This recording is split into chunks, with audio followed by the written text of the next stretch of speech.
Коллеги, начнемте работу круглого стола, сохранение и развитие родных языков, опыт и проблемы, представление рабочей группы по родным языкам народов Сибири и Дальнего Востока при экспертно-консультационном совете Межрегиональной ассоциации экономического взаимодействия субъектов Российской Федерации Сибирское соглашение по образованию и науке. Разрешите представить сегодняшний президиум. В президиуме у нас сегодня Анатолий Николаевич Николаев, ректор Северо-Восточного федерального университета, Юлия Васильевна Габышева, председатель постоянного комитета государственного и Потеряева Елена Леонидовна, руководитель департамента по комитета Межрегиональной ассоциации Сибирских соглашений. В качестве гостей у нас сегодня Заможакова Ольга Васильевна, начальник отдела науки и национального образования Министерства образования и науки России. Сысак Лариса Васильевна, главный специалист департамента по развитию социального сектора Маргаяков Сергей Александрович, ведущий аналитик Российской академии образования, Совета Российской академии. Голландия Полина Михайловна, руководитель отдела по взаимодействию с государственными структурами. Чандлиева Екатерина Дмитриевна, первый заместитель министра образования и науки. Разларина Оксана Владимировна, председатель комитета по культуре и образованию Хакасия. Кузнецова Алла Геннадьевна, директор научного центра Российской академии образования и Хоккеанского госуниверситета. Маршева Лариса Ивановна, исполняющая обязанности директора Федерального института Российской Федерации. Царичук Константин Андреевич, специалист отдела образования и творческой деятельности. И также Рыбкина Кира Сергеевна, ведущий Федерального института Российской Федерации, и Гринюка Инна Васильевна, специалист Федерального института Российской Федерации. Разрешите представить председателя ректору Северо-Восточного федерального университета биологических наук Анатолия Николаевича Николаева. Елена Васильевна, Елена Леонидовна, уважаемые гости, коллеги, друзья, я очень рад приветствовать всех вас на круглом столе. Конечно, для Федерального университета очень важно принимать такую действительную делегацию в стенах нашего родного Федерального университета. Для нас изучение языков и сохранение языков и культуры народов Севера является одним из приоритетных задач, как для Федерального университета. В рамках нашего университета работает Институт языковой культуры Северо-Востока Российской Федерации. Да, вот, директор будет обязан делать доклад, я не буду опираться на его хлеб.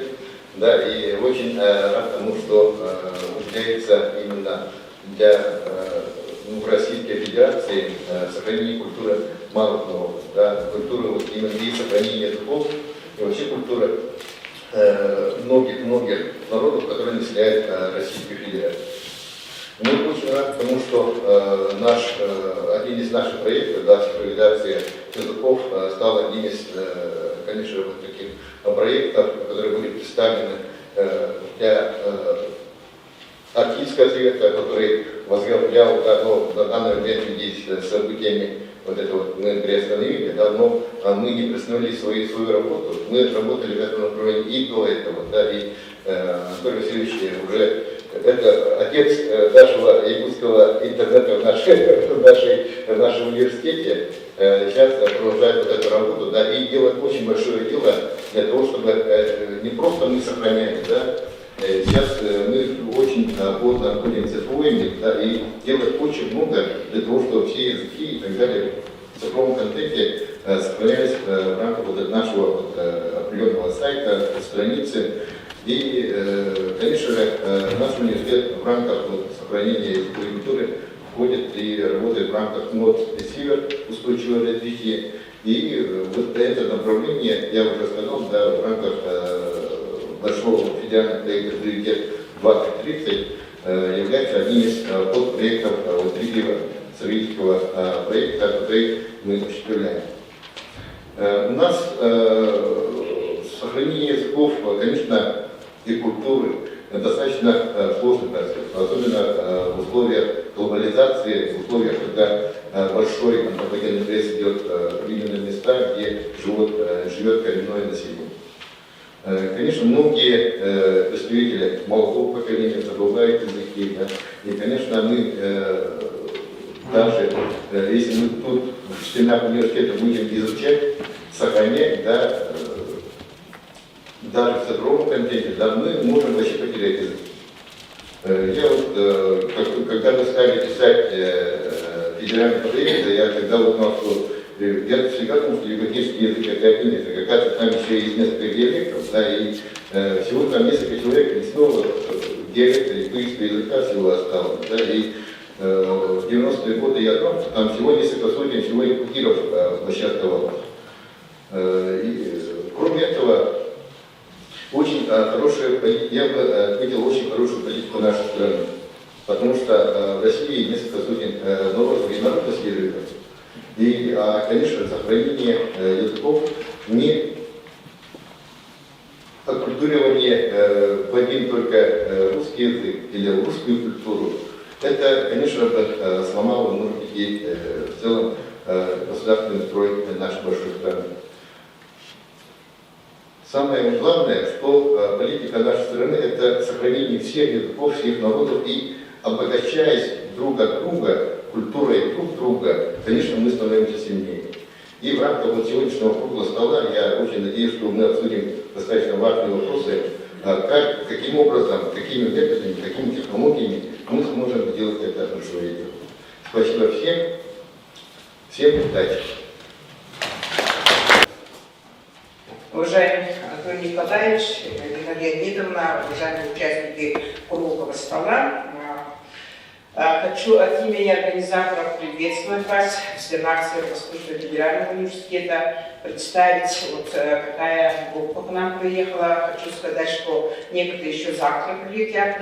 Хочу сказать, что в составе группы, да, кто принимает участие в работе заседания рабочей группы, это работники Министерства просвещения Российской Федерации, потому что сейчас очень остро ставится вопрос по федеральным стандартам образования, да, как дальше мы будем развивать родные языки. Два директора федеральных института, это Институт стратегии развития образования, утром она прилетит, да, Суханова,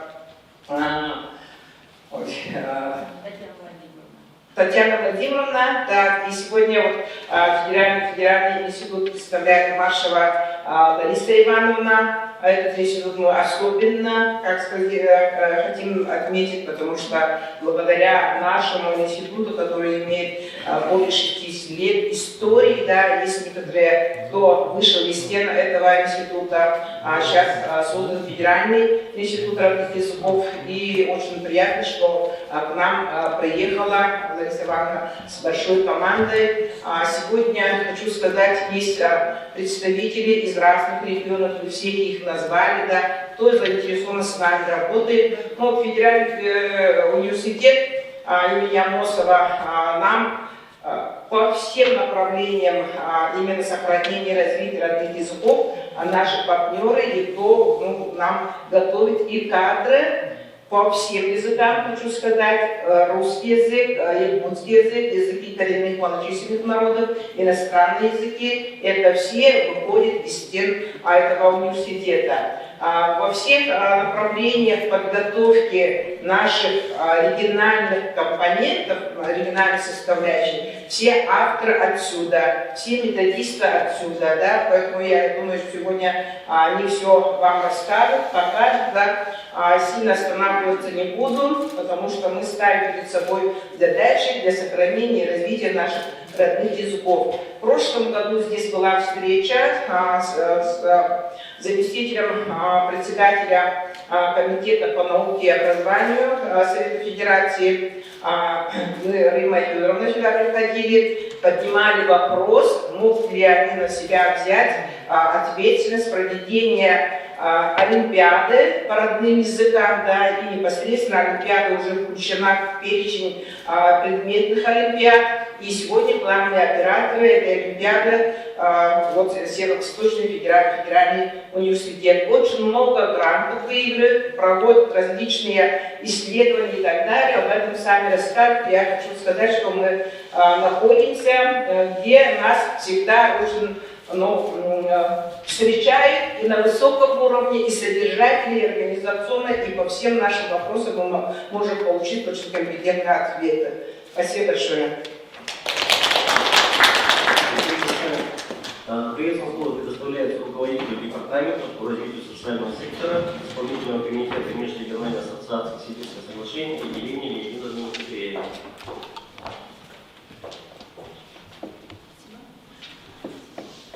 Глубоко уважаемый Анатолий Николаевич, глубоко уважаемая Федосия Васильевна, глубоко уважаемые участники нашего круглого стола. Разрешите от имени руководства Исполнительного комитета Межрегиональной ассоциации «Сибирское соглашение», председателя Гусельникова Геннадия Геннадьевича, первого заместителя председателя Донской Натальи Викторовне передать слова приветствия уважаемой аудитории, которая сегодня принимает участие в чрезвычайно важном и актуальном круглом столе, и сказать о том, что Ассоциация «Сибирское соглашение» представляет собой сегодня ту организацию, которая объединяет социально-экономические интересы субъектов Российской Федерации, Сибирского, Дальневосточного и Уральского федеральных округов и оказывает системную поддержку регионам в решении важнейших государственных социально-экономических задач.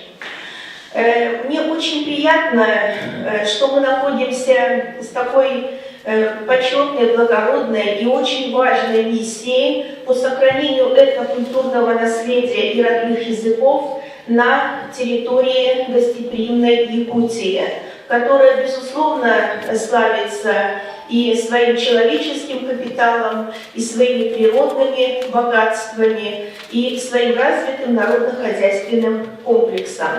И очень приятно находиться в стенах одного из лидеров нашего университетского движения Северо-Восточного федерального университета, с которым нас тоже все регионы Сибири связывают достаточно конструктивные и давние отношения. Уважаемые коллеги, уважаемые участники круглого стола, Сибирское соглашение сегодня активнейшим образом развивает образовательное направление, активно участвует в молодежной политике, в политике патриотического воспитания нашей молодежи. И языковая культура, сохранение родного языка – это неотъемлемая часть воспитательного, а не только образовательного процесса, и мы прекрасно это с вами понимаем. При экспертно-консультационном совете «Сибирское соглашение» по совместной инициативе, и я хочу поблагодарить коллег из Хакасии, из Тывы, Алтая, Бурятии, Якутии, особые слова благодарности сказать Феодосии Васильевне, поскольку по совместной инициативе создана вот именно рабочая группа по сохранению этнокультурного наследия и языковой политики по изучению родных языков, которая активно приступила к работе еще в прошлом году. И мы в рамках вот этих мероприятий проводим второе заседание нашей рабочей группы, в рамках которого будут обсуждаться перспективные направления нашей деятельности и те показатели эффективности, которые мы сами для себя определили. Уважаемые коллеги, я еще раз хочу подчеркнуть, что тема сегодняшнего мероприятия круглого стола чрезвычайно актуальна. И я хочу всем пожелать конструктивной и результативной работы. Спасибо. Спасибо большое. Переходим к выступлениям. Докладываем деятельность Института языков и культуры народов Северо-Востока Российской Федерации, Северо-Восточного федерального университета имени Максима Кировича Амосова по сохранению и развитию языков коренных народов Республики Саха-Якутии выступит директор Института языков и культуры Гаврил Григорьевич Тарабуев, кандидат логических наук. Добрый день, уважаемый президиум, дорогие гости, участники круглого стола. Сегодня в условиях глобализации остро стоит проблема сохранения и развития родных языков. В настоящее время в России, по данным Института языкознания РАН, на грани исчезновения находится 17 языков.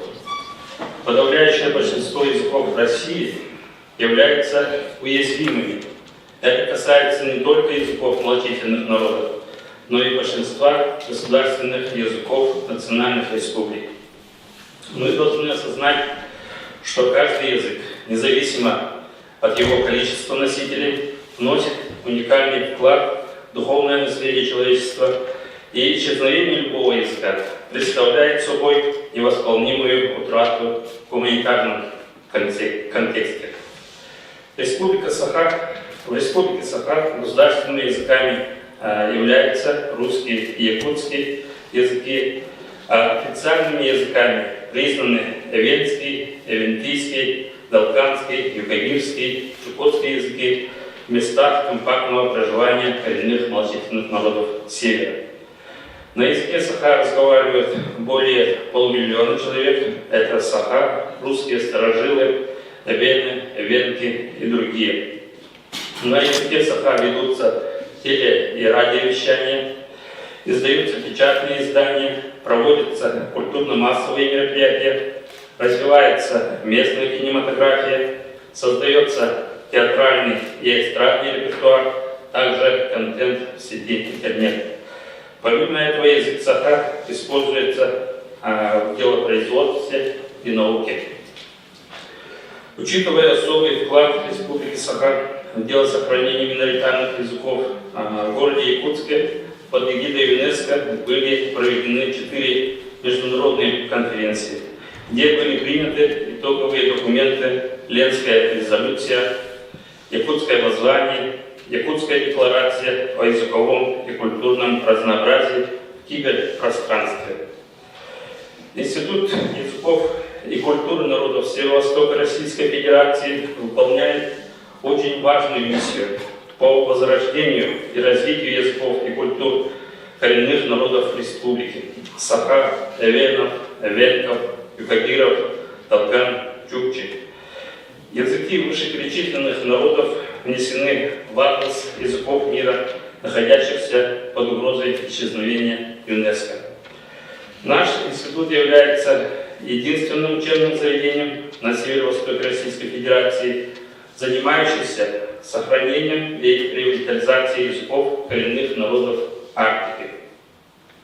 В институте успешно функционирует 8 кафедр, научно-образовательный центр «Алтаистика», центр непрерывного образования «Айтал», где в общей сложности работают 84 штатных преподавателя, среди них 10 докторов, 42 кандидата наук. Общий контингент обучающихся составляет более 900 человек.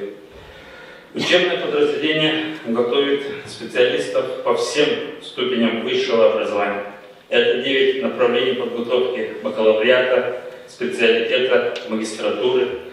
Плюс к этому у нас есть аспирантура по педагогике, языку, литературе, культуре и докторантура.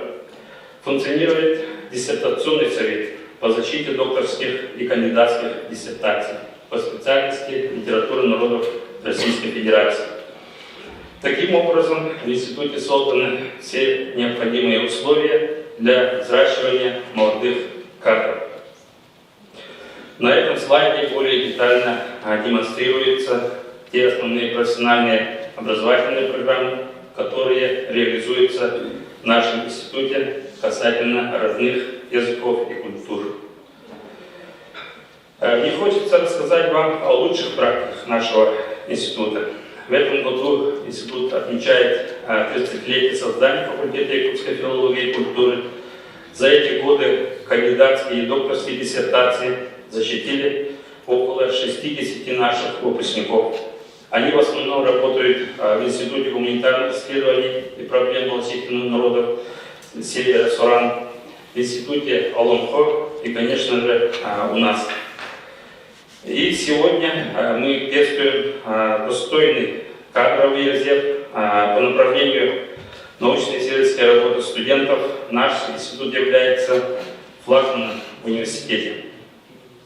В среднем 30-40 студентов нашего института по своим научным достижениям получают повышенную стипендию в размере 14 тысяч рублей в месяц.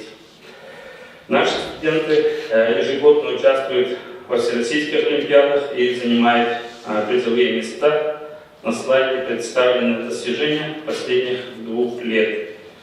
И вот на днях во Всероссийской студенческой олимпиаде по педагогике, простая педагогика, наши студенты также завоевали дипломы 1-3 степени. За последние 20 лет обладателями стипендий разных уровней стали 165 студентов. Из них федеральные стипендии получили 26 человек, республиканские 36, муниципальные 16, университетские 15 и институтские 72. Мы на уровне института стараемся поддерживать наших активных и креативных студентов и воодушевить их на добрые дела. Обычно стипендии учреждаем совместно с членами семей писателей, а также с учениками и коллегами известных ученых. Они же и выступают спонсорами. За последние 5 лет преподаватели института опубликовали 63 научные монографии, 37 сборников научных трудов, 364 статьи в ВАК, 118 статей Web of Science и Scopus, 460 статей РИНС, 78 наименований учебно-методической литературы.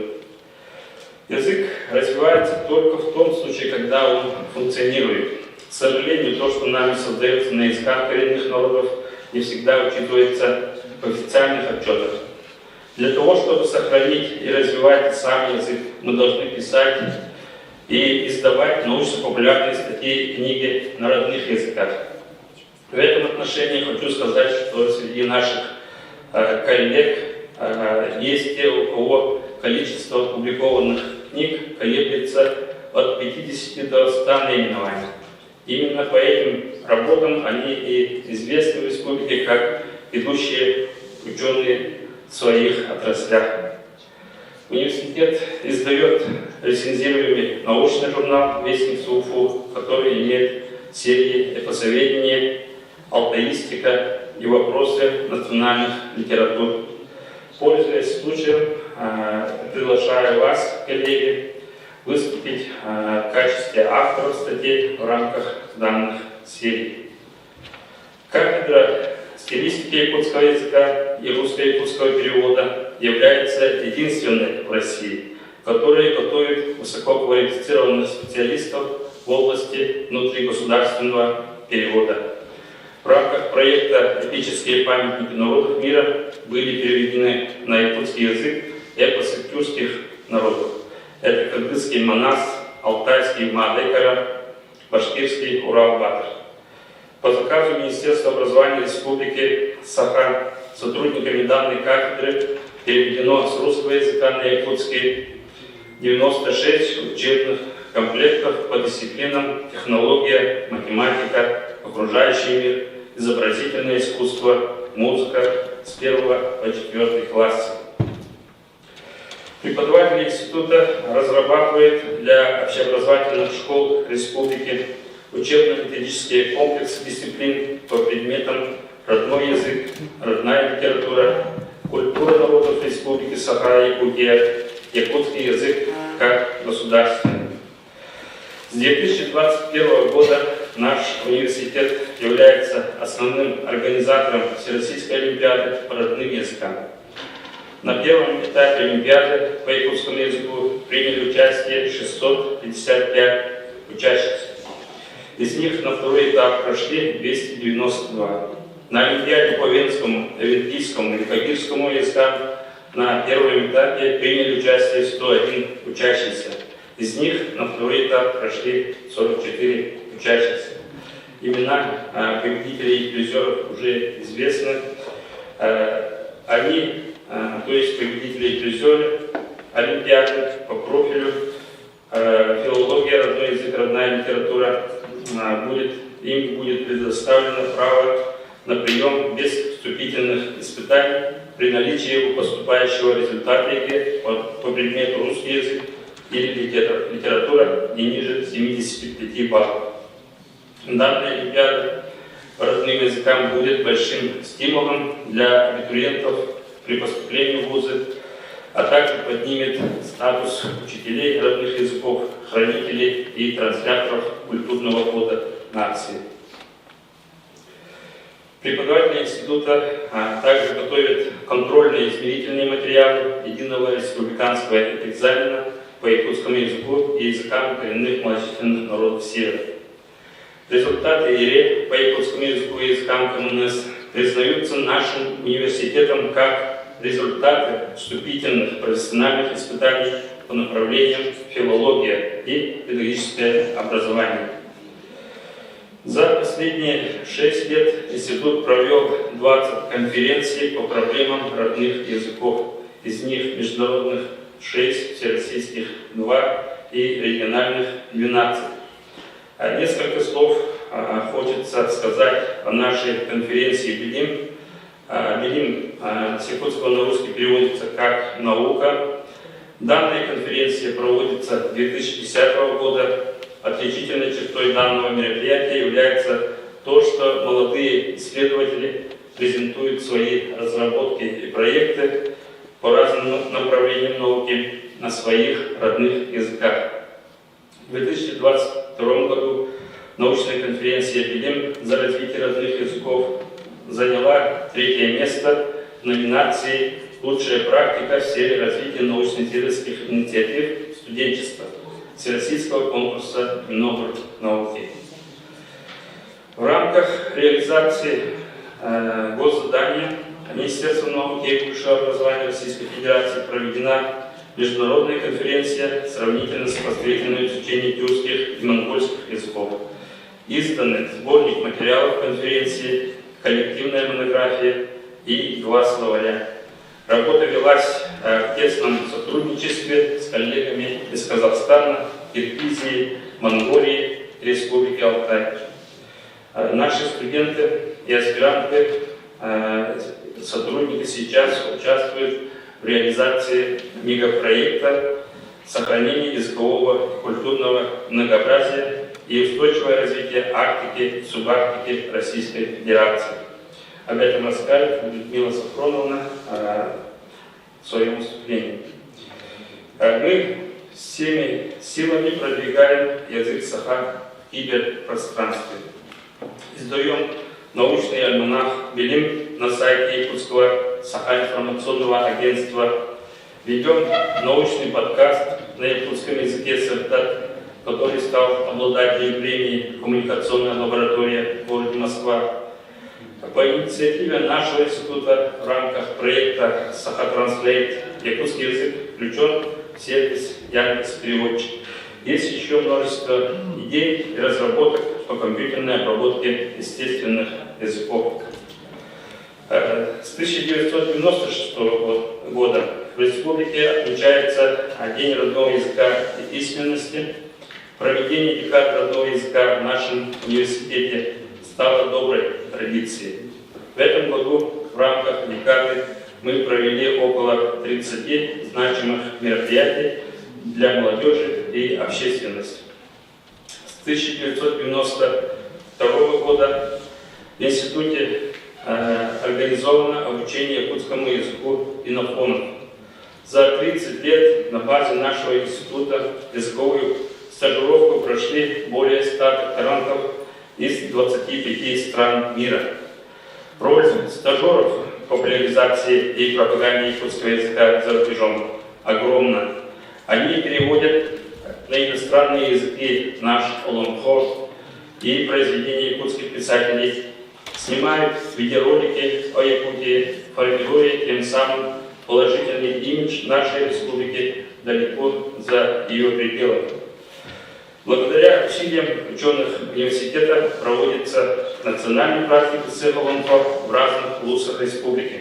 Издаются героические эпосы, возрождается сказительское искусство и в целом традиционная культура народа Саха. В Северо-Восточном федеральном университете помимо нашего института есть еще научные институты и структурные подразделения, в которых ведутся работы по изучению и пропаганде языков и культуры коренных народов. Институт Кулаковского, Институт ОЛОНХО, Музей письменности СУФУ и другие. Таким образом, Северо-Восточный федеральный университет имени Максима Кирилловича Амосова занимает лидирующую позицию в России по сохранению и развитию миноритарных языков. Несмотря на многие наши достижения, существует ряд проблем, которые нужно решить в ближайшей перспективе на федеральном уровне. Все наши предложения вошли в резолюцию круглого стола, поэтому их я не буду перечислять, чтобы не занимать много времени. Спасибо за внимание.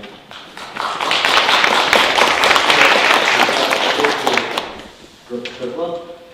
Следующее выступление у нас... Добрый день, уважаемые коллеги. Во-первых, я хотел бы поблагодарить организатору круглого стола за возможность вообще приехать и отключить Анатолий Николаевич, Феодосия Васильевна и Елена Леонидовна. Я лично благодарность хотел бы выразить и, наверное, поприветствовать всех участников от имени Российской академии образования, пожелать творческих успехов, плодотворной работы, ну и в этих условиях жизни здоровья, еще раз здоровья.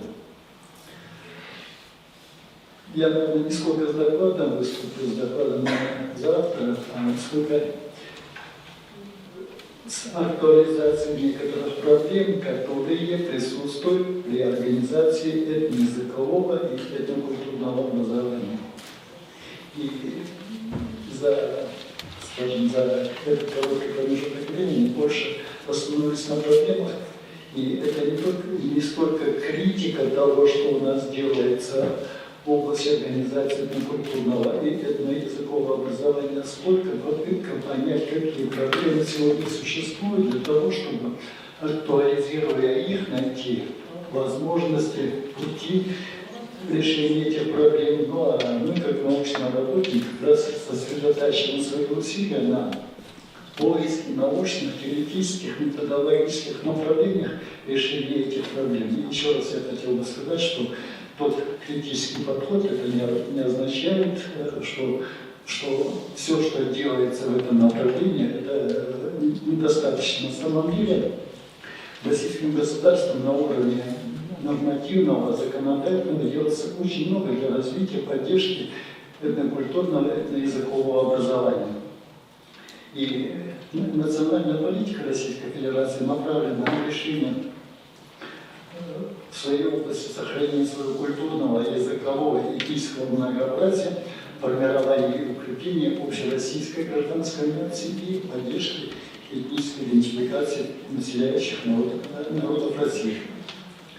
И в этом направлении важную роль выполняет национальное образование. И образовательная политика Российской Федерации решает триединую цель в этом направлении. Это удовлетворение этнокультурных образовательных потребностей, обеспечение консолидации многонационального народа в единую политическую нацию и создание необходимых условий, обеспечивающих формирование в корреляции с этнокультурной и общероссийской гражданской идентичностью, общемировой идентичностью или общечеловеческой.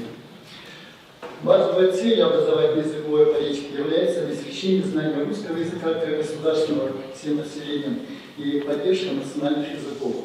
Отсутствие общественного согласия по языковым проблемам, невнимание и несбалансированный подход к их решению, как показывает как мировой, так и отечественный опыт, часто приводит к разного рода конфликтам, усилению межэтнической напряженности.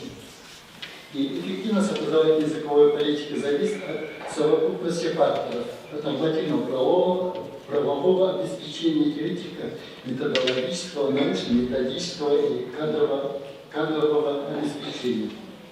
Здесь я хотел бы остановиться на некоторых нормативных документах, нормативных и научных документах, которые существуют в нашем образовательном пространстве, которые определяют и определяли решение этой проблемы.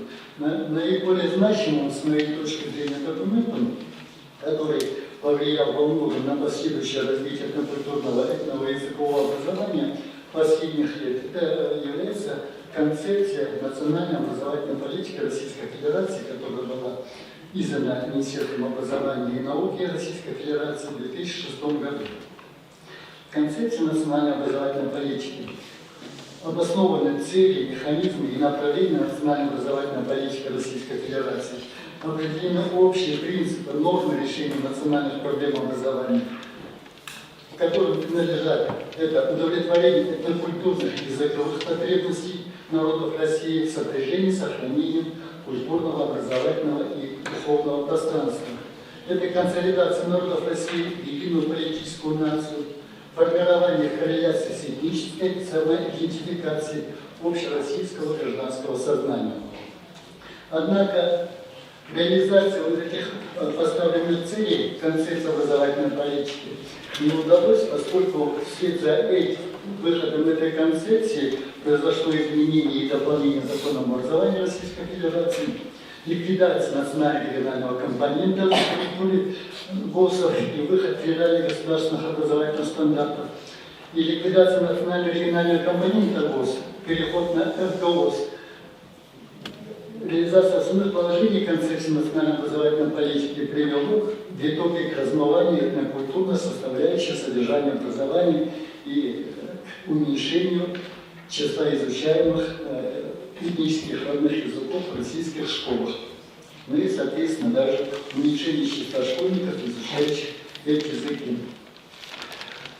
Следующий документ, который имеет важное значение для нас, это один из последних, наверное, изменений в законе об образовании, касающийся этнокультурного образования. Это федеральный закон от 3 августа 2018 года о внесении изменений в статьи 11 и 14 федерального закона об образовании Российской Федерации. Изменения в законе об образовании, утвердившие обязательность изучения и право свободного выбора родного языка, включив в число русский язык, привело к кардинальному изменению языкового образования, ну и ландшафта в целом в этом языковом образовании, поскольку выбор учащимся предмета русского языка как родной стал осуществляться независимо от их этнической идентификации. И имеющиеся статистические данные по отдельным регионам показывают, что наблюдается определенный уход детей коренной национальности от изучения этнических языков. В перспективе уход от изучения этнического языка учащимися из среды коренных народов России в условиях ослабления других механизмов инкультурации способствует усилению этноязыковой ассимиляции. И можно здесь такой вывод сделать, что новый механизм реализации образовательной языковой политики, который в определенной мере способствует усилению ассимиляционных процессов, таит в себе потенциальную угрозу усилению межэтнической напряженности в обществе. Следующий документ, на котором я хотел бы остановиться, это утверждение федеральных государственных образовательных стандартов начального общего образования и основного общего образования нового поколения, или, как говорят, стандарты третьего поколения, которые утвердили основные принципы государственной политики на ближайшие политики в образовании на ближайшие 10 лет, поскольку стандарты принимаются в каждые 10 лет. Я не буду детально останавливаться на многих моментах этих стандартов, но то, что касается этнокультурного и этноязыкового образования, надо было бы проанализировать. Так, в начальной школе требования к личностным результатам освоения образовательных программ включает в себя формирование у обучающихся основ этнокультурной и российской идентичности. По завершении основной ступени школы к к развитию учащихся предъявляются более высокие требования осознания российской гражданской идентичности. При этом в стандартах основного общего образования отсутствует целевая установка на формирование и осознание обучающимися этнокультурной идентичности, что вызывает немало вопросов к методологической стороне этих стандартов. Предметная область родной язык и родная литература предусматривает изучение государственного языка республики или родных языков из числа языков народов Российской Федерации, в том числе русского языка. Распределение предметных результатов освоения содержания и содержания учебных предметов родной язык и государственный язык Республики Российской Федерации и родная литература разрабатывается в соответствии с требованиями федеральных образовательных стандартов с учетом примерных образовательных программ по учебному предмету и утверждается организация самостоятельно. Предметные результаты по учебному предмету родной язык и так далее содержат 8 показателей. Таких как понимание определяющего роли языка в развитии интеллектуальных, творческих способностей личности, процесса образования и самообразования. Это формирование ответственности за языковую культуру как общечеловеческую ценность. И вызывает некоторые недоумения и вопросы, почему родной язык не является фактором формирования этнокультурной идентичности или национального самосознания, что это не указывается в требованиях к изучению родного языка. Несколько слов я хотел бы сказать и о концепции преподавания родных языков народов России, которая была принята в 2019 году. Данная концепция представляет собой систему государственных подходов к решению основных проблем преподавания родных языков народов России и не содержит в развернутом содержательном виде теоретико-методологические и методические ориентиры для построения вариативных моделей этноязыкового образования в регионах страны. На наш взгляд, основные концептуальные представления документа недостаточно учитывают фундаментальные исследования в области современной дидактики, не базируются на диагностике и теоретическом осмыслении особенностей этноязыковой и социокультурной ситуации в национальных регионах страны и их типологизации. Ведь Российская Федерация – это не однородная федерация, которая состоит из субъектов федерации одного и того же уровня, социокультурного развития и так далее. Для Российской Федерации с ее многоэтничностью и особенностью федеративного устройства качество и эффективность концепции преподавания родных языков во многом будут определяться возможностью принятия на их основе региональных концепций этноязыкового образования с учетом образовательных языковых особенностей. Между тем, концепция совершенно не дает аналитическую ситуацию, какова ситуация с этнокультурным образованием и вообще с этнокультурными потребностями народов России, которые, естественно, в разных регионах разные. Они отличаются в Республике Татарстан от, скажем, Чукотского автономного округа и так далее. Также совершенно очевидно, что для построения вариативных моделей этноязыкового образования программа обучения этническому языку как родному, или как государственному, или неродному, еще можно сколько добавить для простоты, важно определение методологических требований, систему ключевых идей, приоритетов и принципов, на которых они должны проектироваться. Без теоретического осмысления разного подхода к решению этих задач, наверное, регионам будет очень сложно разрабатывать свои образовательные программы по обучению этническому языку как родному или как государственному, или сколько я еще добавляю, как неродному. Еще один момент, который я хотел бы подчеркнуть, это касается, наверное, всех документов, но в первую очередь концепции, потому что концепция взяла на себя роль методологии организации этнокультурного и этноязыкового образования на ближайшие годы. Исходя из личностно-ориентированной парадигмы современного образования, целью концепции обучения родным языком, на наш взгляд, должно стать формирование и развитие целостной личности как гражданина-патриота России и представителя конкретного этноса. И нецелесообразно было сводить в концепции цель образования лишь к обеспечению, языкового образования имеется в виду, лишь к обеспечению условий для осуществления конституционного права граждан на обучение на родных языках, их изучение в организациях, реализующих программы общего образования. Изучение этнического языка всегда было и остается элементом и средством освоения этнокультурного опыта. Следовательно, содержание языкового образования должно быть ориентировано не только на формирование коммуникативных компетенций обучающихся, как указано в концепции, но и на развитие этнокультурной компетенции и этнокультурной идентичности обучающихся. Можно также отметить, что в концепции не определены идентификаторы, по которым можно было бы определять качество этноязыкового образования, не проработаны требования к результатам сохранения, изучения и развития языков народов России. Мой критический взгляд к этому документу и к предыдущим, которые я проговорил, связаны не просто с попыткой найти негативные аспекты этих документов, а попытка осмыслить, какие проблемы требуют своего решения, какие проблемы необходимо актуализировать для того, чтобы в перспективе попытаться найти выход из решения для решения качественного развития этнокультурного и этноязыкового образования.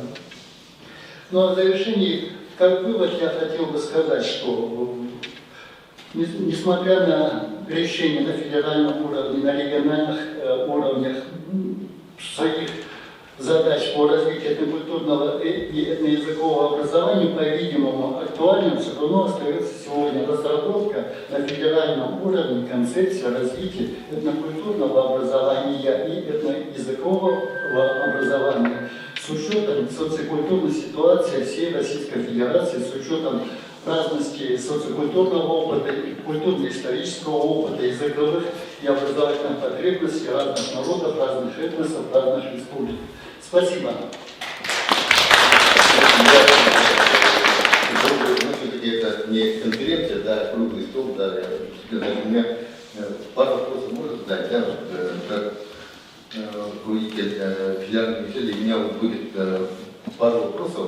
Первый, конечно, вот языки коренных народов, мы КМНР, да, они, ну, каждая республика, национальная республика, конечно, будет хвалить свои плюсы, хорошие стороны и так далее, но все-таки я бы хотел сказать, что у нас в республике, да, вот языки коренных народов Севера, да, они находятся не под прессом, а под двойным прессом, да?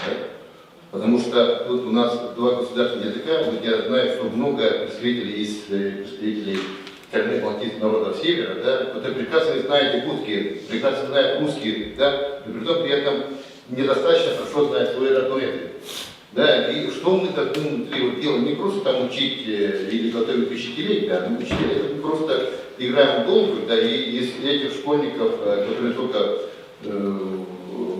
какие-то уроки в школах будут изучать, ну, и изучили, потом пошли домой, да, и там все равно разговаривают на якутском, являясь там венком и так далее. В этом плане, как мы должны учить, или по федеральным стандартам, или как федеральный университет мы должны готовить собственные какие-то уникальные стандарты для того, чтобы вот это случилось. Это первый вопрос. Второй вопрос. У нас в университете несколько тысяч представителей коренных народов Севера обучаются. Ну, не только там будущие учителя языков и культуры, да, но и они, конечно, и обучают и по инженерным наукам, по естественным наукам. Но в этом плане нам, наверное, нужно будет усиливать именно и культурные мероприятия вот этого характера, да, потому что сохранение языков это не просто изучить слова, да, знать язык, слова, да, но и сохранить изнутри культуру. В этом плане нам, наверное, следует в этом плане, Георгий Георгиевич, усиливать работу. Вот в этом вы видите сохранение этнокультурного характера и обучение не только учителей или там филологов, да, но и в широком плане внедрять еще и во вторую половину работы со студентами. Ну, это, наверное, правильно, да, вот я мыслю. Спасибо за комментарии и какое-то степени поразмыслить и попытаться ответить на этот вопрос. Ну, первое, я хотел бы сказать, по языкам малочисленных народов Севера я достаточно долго занимаюсь и продолжаю заниматься, несмотря на то, что я поменял специфику своей деятельности. Я долго работал заместителем директора по науке Института коренных малочисленных народов Севера Российской академии образования. Ну и к этому добавить, что ровно через 1,5 месяца в Санкт-Петербурге будет проходить конференция «Реальность этноса», которая полностью будет посвящена изучению этих, анализу ситуации и, наверное, выработке некоторых рекомендаций решения этой проблемы. Что касается Республики Саха-Якутия, я как раз в своем докладе, который я там буду делать, я приглашен как докладчик на эту конференцию, отмечает как пример возможного положительного подхода решения этой проблемы. Другое дело, результаты, которые такие получаются, какие есть, но сам научный подход, он, по-видимому, достаточно правильно выбран. Вариативность, разные направления, разные возможности и разные, наверное, формы организации образовательного процесса. То, что вы инициируете на всех уровнях, это кочевые школы и так далее, это всему миру уже известно, не только всей стране известно, и по статье Феодосии Васильевны последней, я это знаю хорошо, и по старым статьям. Что касается главного, федеральные государственные образовательные стандарты в мае 2021 года утверждены. Но примерно образовательные программы по ним еще не утверждены, они разрабатываются. Где-то месяц назад я был экспертом по анализу одного из вариантов примерных образовательных стандартов, но судя по качеству этого документа, они еще далеки до совершенства. Если мы примем примерно образовательные программы, которые еще не приняты, в которых будет прописана возможность вариативного построения образовательных программ уже школ, то тогда уже сами организации могут вариативные программы разрабатывать. Но по старым примерным образовательным программам, которые по стандартам второго поколения стандартов, если судить, то такая возможность мало прописывалась. И хотелось бы, чтобы в этих новых примерных образовательных стандартах была указана возможность принятия вариативных стандартов. Хотя бы они должны отличаться. Для школ, которые учатся, или для детей, которые учатся на родном языке, знают свой родной язык, и для детей, которые изучают родной язык, условно говоря, как иностранный язык.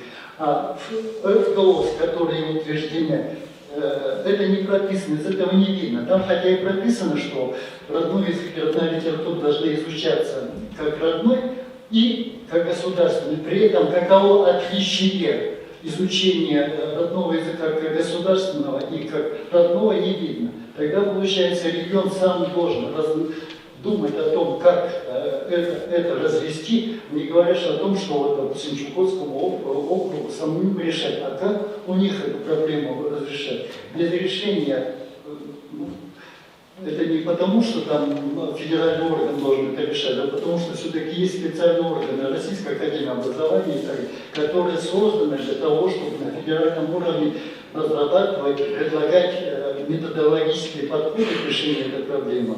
Ну и с моей точки зрения, как раз то, что вы, Антон Николаевич, проговариваете, должно уже решаться на уровне прописывания примерных образовательных программ, чтобы Россия имела вариативную возможность решения языковых вопросов.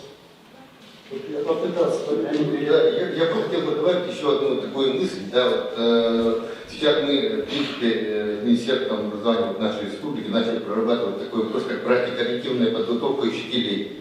И в этом плане, я думаю, если, например, будет хорошо поставлена целевая подготовка для определенных школ, где вот точечно живут коренные малые народы, это не обязательно должен быть учитель вот того языка, да? Но человек, который, будь то математик, русовед, или там иностранный, или там, вот этот учитель, который туда поедет, в ту определенную школу, где компактно живут вот эти народности, да, можно было там факультативно чуть-чуть добавить еще предметы именно по культуре, чтобы они, выезжая в определенную школу, знали, чем дышать нам и так далее. И тогда уже может быть не один учитель, который учит именно знать язык, да, а именно культурный подход, именно в целом сохранение. Вот это было бы, я думаю, нам больше пользы, когда целый коллектив будет работать вот на это. Ну, скорее всего, вот мы сейчас в университете с прошлого года начали взять индивидуальные траектории,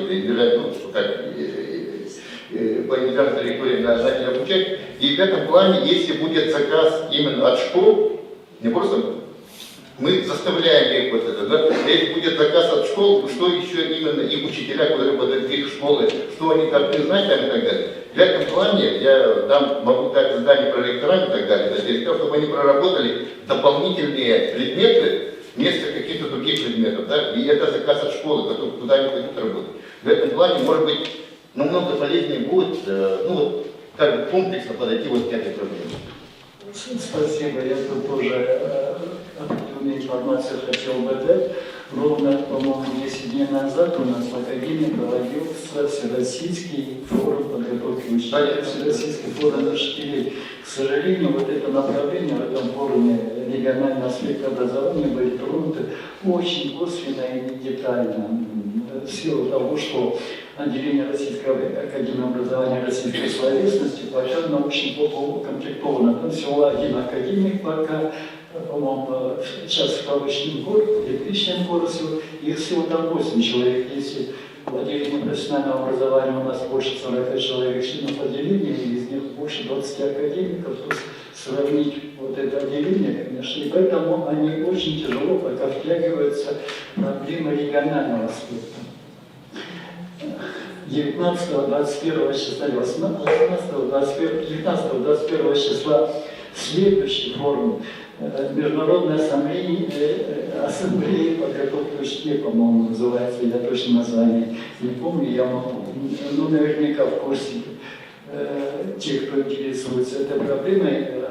РАО опять проводит ассамблею, 4 дня будет посвящено подготовке учителей. И в том числе там будут затрагиваться региональные аспекты подготовки учителей и отделения профессионального образования. Я программу до конца еще не посмотрел, потому что не утверждена еще программа. Но отделение российской словесности уже себя позиционирует как самостоятельное отделение, которое будет браться за решение как подготовки учителей в региональном и этнокультурном аспекте, так и затрагивает проблемы, связанные с ученической неуспешностью. Ну, а тут в данном случае неуспешность надо рассматривать и с точки зрения, наверное, языковой подготовки. Да. Вы позволите очень короткий вопрос. Спасибо большое, Сергей Александрович. Меня очень заинтересовало ваше предложение о необходимости разработки на федеральном уровне концепции этнокультурного и этноязыкового образования. Вот как вам представляется, кто могут быть субъектами разработки данного документа? Наша рабочая группа может в этот процесс включиться? Сибирское соглашение? Простите, я считаю, что это вполне может быть, потому что концепция все-таки это не нормативный документ, это, условно говоря, пожелания, рекомендации и видение людей, условно говоря, от земли. Это, наверное, наиболее ценно будет.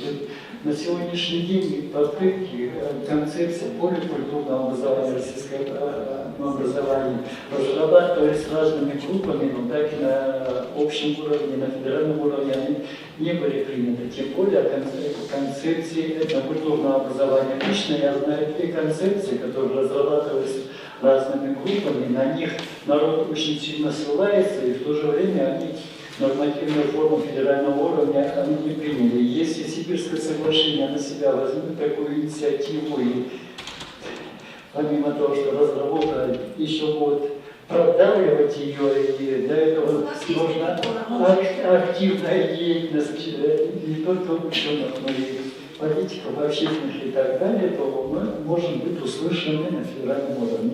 Спасибо большое. Завтра отсюда, я думаю. Это будет вторая попытка на федеральном уровне. Насколько я помню, в 2008 году на уровне Министерства образования Российской Федерации концепция была рассмотрена, но не утверждена. Но концепция была опубликована, это при путнике Андрея Александровича, потом, ну, как затишье, можно сказать, да, но с другой стороны, мы сейчас время ставим в многонациональной, многокультурной, конституционной стране, вариативное образование, вот именно региональный аспект, он сегодня очень остро стоит. С другой стороны, конечно, единое образовательное пространство, единое законодательное пространство и так далее. Мы об этом много раз говорим, но с другой стороны, всегда вот возникают вопросы именно вот, региональный аспект образования. Спасибо. Да, конечно, законодательство изменилось, ситуация изменилась, и, как говорят психологи, ребенок изменился. И как он изменился, даже мы этого научно не можем описать. Но люди, которые работают с детьми, могут, в принципе, уже на уровне ребенка своих детей понять, как надо их учить и чему учить. Спасибо. Спасибо большое. Следующий доклад у нас есть лингвистическая экология в условиях современных вызовов. Людмила Сафроновна Замощикова, кандидат логических наук, заместитель заведующий Международной научно-исследовательской лаборатории лингвистическая экология. Уважаемые коллеги, уважаемые участники столь представительных мероприятий, очень созвучно все то, что сказал уважаемый Александрович, с теми исследованиями, которые проводит наша лаборатория. Есть презентация, может, очень небольшая презентация, я просто не хотела делать научный доклад, хотела немножко осветить то, чем занимаемся мы в рамках достаточно серьезной научно-исследовательской лаборатории. Лаборатория была создана в рамках проекта, который мы победителями которого мы стали в прошлом году. Это так называемый мегапроект, да, мегагрант. Научный проект под названием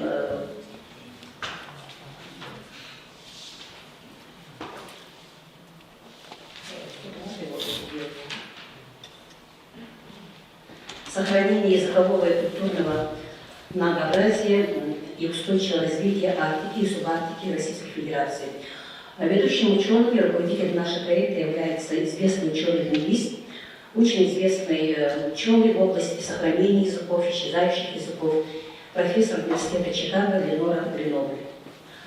Надо сказать, что мы подавали 3 года, и вообще вот мегагранты, они не очень ориентированы на гуманитарную составляющую, да, в основном там приоритетное направление, но тем не менее в последние годы как-то появляется осознание того, что без гуманитарной составляющей общество не может быть здоровым. В российских и зарубежных исследователях, вернее, в зарубежных исследованиях, российских пока еще этого мало, есть очень много исследований, которые говорят о том, что благосостояние, в том числе и здоровье народа, оно тесно связано с тем, как он чувствует себя внутри своей среды. И вот своя среда, родная среда, она, конечно же, ассоциирована с сознанием языка и культуры того народа, того этноса, внутри которого этот маленький ребенок, маленький человек родился.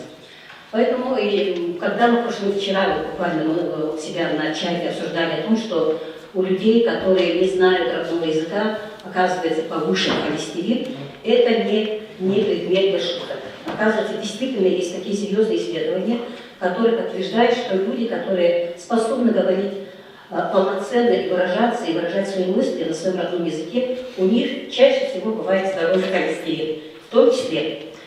Также очень много исследований сейчас идут о том, что когнитивные функции, которые утеряны в рамках, в связи с разными причинами, в том числе и постковидная реабилитация, и вообще разные причины, да, есть и вот очень много агрессивной информации у нас сейчас в обществе.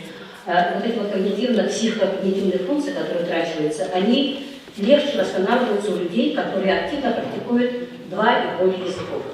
То есть язык жизни и жизнь языка, они, конечно же, идут в очень неразрывной связи. И в этом отношении вот лингвистическая экология как наука о связи языка и среды его бытования, здоровой среды бытования, здоровой среды, здорового бытования для здорового человека, это, конечно же, за этой метафорой стоит очень большой научный пласт научных исследований, в рамках которой вместе работают междисциплинарных исследований не только лингвисты, но и социологи, этнографы, историки, археологи. Ну, наверное, у нас еще будут подключены медики. Вот очень кратко о том, как была создана вот эта вот лаборатория. В лаборатории у нас самая ценность этой нашей лаборатории в том, что большая часть сотрудников лаборатории, больше 60%, это молодые коллеги. Это те, кому сейчас меньше 39 лет. И в этом мы видим очень большую миссию лаборатории, потому что мы нацелены на то, что лаборатория наша будет научным центром мирового уровня по языкам Арктики. И хорошо, что это имеет поддержку и в республике, и в России. Ну, давай вернемся к этому слайду, который называется «Вызовы». Значит, какие есть вызовы? Да? Я немножко вот определила как глобальные и локальные вызовы. Есть вообще глобальные и локальные вызовы, в принципе, вот в самом предмете исследования. То есть как мы исследуем это. Да? Если брать просто вот наши исследовательские траектории, то вызовы, они, конечно, связаны и глобально, вот пандемия, которая была, да, с конца 2019 года, она очень сильно отразилась вообще на организацию таких проектов. Есть масса проектов, в которых ведущие ученые зарубежные, они не смогли приехать. Это не наш случай. Да? Здесь надо отдать должное нашему руководителю научному, Леноре, который, несмотря на пожары, которые здесь бушевали, несмотря на пандемию, которая здесь охватила весь мир, все-таки нашла возможность приехать и работать в рамках нашего проекта. Локальные вызовы. Ну, локальные вызовы для ведения научных исследований, то, что у нас, конечно, очень сложная логистика. Логистика, связанная как с сезонными возможностями, да, так и очень такой сложной финансово емкой составляющей организации вот этих вот исследовательских выездов. Но без выезда на место мы не можем собрать материал. Вы знаете, что даже цифры, которые мы сейчас оперируем, они идут от Всероссийской переписи 2010 года. Ну, что изменилась жизнь вообще, да, изменился ребенок, как мы говорим, с этого года. Поэтому очень важно обязательно делать выезды на месте. И вообще, когда выезжаешь на место, да, так называемые экспедиционные полевые работы, сильно выросло понимание людей, вот сообществ, о том, что язык обязательно нужен. Но просто нет возможности везде его обучать, везде его изучать хорошо. Недавно мы вернулись, кстати, вот у нас в нашей экспедиции участвовала также член Российской академии наук, известный ученый-трифолог Дебо Анна Владимировна, и мы сделали 2 экспедиции, и в Оленьке, например, это арктический улус, все себя позиционируют как эвенки. Но говорящих на оленькийском языке очень мало. И когда мы не спрашиваем, что у вас связано с вашей вот самоидентификацией, они в первую очередь говорят «земля». Земля и культура. То есть это тоже хорошо, это тоже механизм для того, чтобы каким-то образом вернуть язык. Вернуть и как-то восстановить язык. Здесь, конечно, очень сильные факторы, которые должны работать для ревитализации языков. Мы делаем документирование языков, мы делаем очень много записей. И это записи в том числе не только для того, чтобы зафиксировать исчезающий язык, да, но и для того, чтобы на основе этих записей в будущем восстановить полноценный сам язык. Вот так называемый язык жизни, для того, чтобы была жизнь с языком или жизнь у языка. Спасибо большое за внимание. Хотела сделать маленькую ремарку, вот то, что касается цифровизации. Значит, мы подавали, мы вообще как-то рассчитываем, что в рамках вот таких вот, вызовов, да, должна быть поддержка не только от правительства Российской Федерации, которые поддержали нашу заявку на мегагрант, но и от республиканских властей. Но, к сожалению, наша заявка по поддержке внедрению разработки Литвадока на платформе, которой мы могли бы не только сохранить язык, но и создавать обучающие программы, она не была поддержана. И, к сожалению, это надо констатировать как печальный факт. И я завтра об этом уже буду говорить на круглом столе правительства, потому что мы делаем в сложных условиях с нашими молодыми учеными все возможное и невозможное. И вот такие поддержки, они нужны не только как финансовые, но и как нравственные, скажем так, моральная поддержка. Спасибо большое за внимание. Добрый день, уважаемые участники круглого стола. Благодарю организаторов, руководство Северо-Восточного федерального университета, руководство республики за приглашение к участию в череде таких замечательных событий, в том числе и заседании круглого стола. Пользуясь случаем, хочу поздравить, хоть и с опозданием, коллег, коллектив, принимающего наш университета с победой в программе «Приоритет 2030». 3 университета всего на Дальнем Востоке получили эту поддержку. Я являюсь одним из разработчиков программы развития Тихоокеанского государственного университета, который тоже вошел в число вузов победителей, и руковожу одним из 4 стратегических проектов в рамках этой программы развития. Мой проект называется «Университет как драйвер социокультурного развития Приамурья и сохранения и развития интеллектуального потенциала региона». В рамках этого проекта мы реализуем ряд направлений, в том числе связанных с сохранением и развитием родных языков и культуры народов Хабаровского края. Для нас эта тема особенно актуальна, потому что в Хабаровском крае проживает 145 национальностей, в том числе 8 представителей коренных народов. Как 8 коренных национальностей. Как и большинство жизненно важных для общества и государства вопросов, задача сохранения и развития родных языков стоит именно перед системой образования. И именно университет, реализуя все свои 4 миссии, исследовательскую, образовательную, инновационную и социальную, может полноценно включаться в эту работу. Я пока сидела, слушала внимательно такие интересные выступления, вспомнила, у нас у ректора есть любимая китайская пословица: если долго сидеть на берегу, то можно увидеть труп проплывающего врага. И я, перефразируя эту пословицу, говорю, что если долго сидеть на конференции, можно услышать, что твои идеи уже озвучат. Я очень рада, что есть идеи, которые, видимо, витают в воздухе, которые нас объединяют и которые могут стать основой для нашего развития, нашего сотрудничества. Поэтому я предполагала к обсуждению вынести 3 аспекта. Первый из них очень хорошо сейчас задал вопрос Анатолий Николаевич Сергею Александровичу, который как раз показал, что мы думаем в одном направлении. Мы все понимаем, что язык живет, когда он становится ресурсом коммуникации, творчества, исследования, социального взаимодействия. И поэтому недостаточно действительно решать проблему только через организацию его обучения, даже путем увеличения количества часов на эту работу. В Хабаровском крае за последние 2 года за последние 5 лет 2 раза увеличилось количество детей, всерьез изучающих родной язык, но при этом, когда мы проанализировали, оказалось, что увеличение идет именно за счет организации различного рода коммуникаций, исследований, проектов, состязаний и так далее в внеурочном пространстве.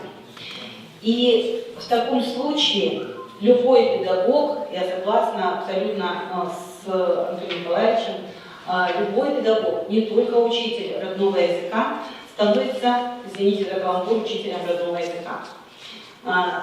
Есть классический постулат отечественной педагогики, мы все его знаем, что погружение в развивающую, воспитывающую среду резко повышает результативность образовательного процесса.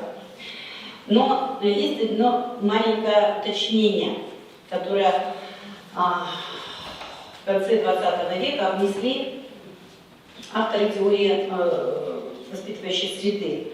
Это то, что воспитывает не становится ресурсом воспитания, не любая среда, в которую мы погружаем ребенка, а только освоенная. То есть та среда, в которую ребенок проектировал, создавал, сохранял, знакомил с ней младших, там, работал с гостями по ознакомлению с этой средой и так далее.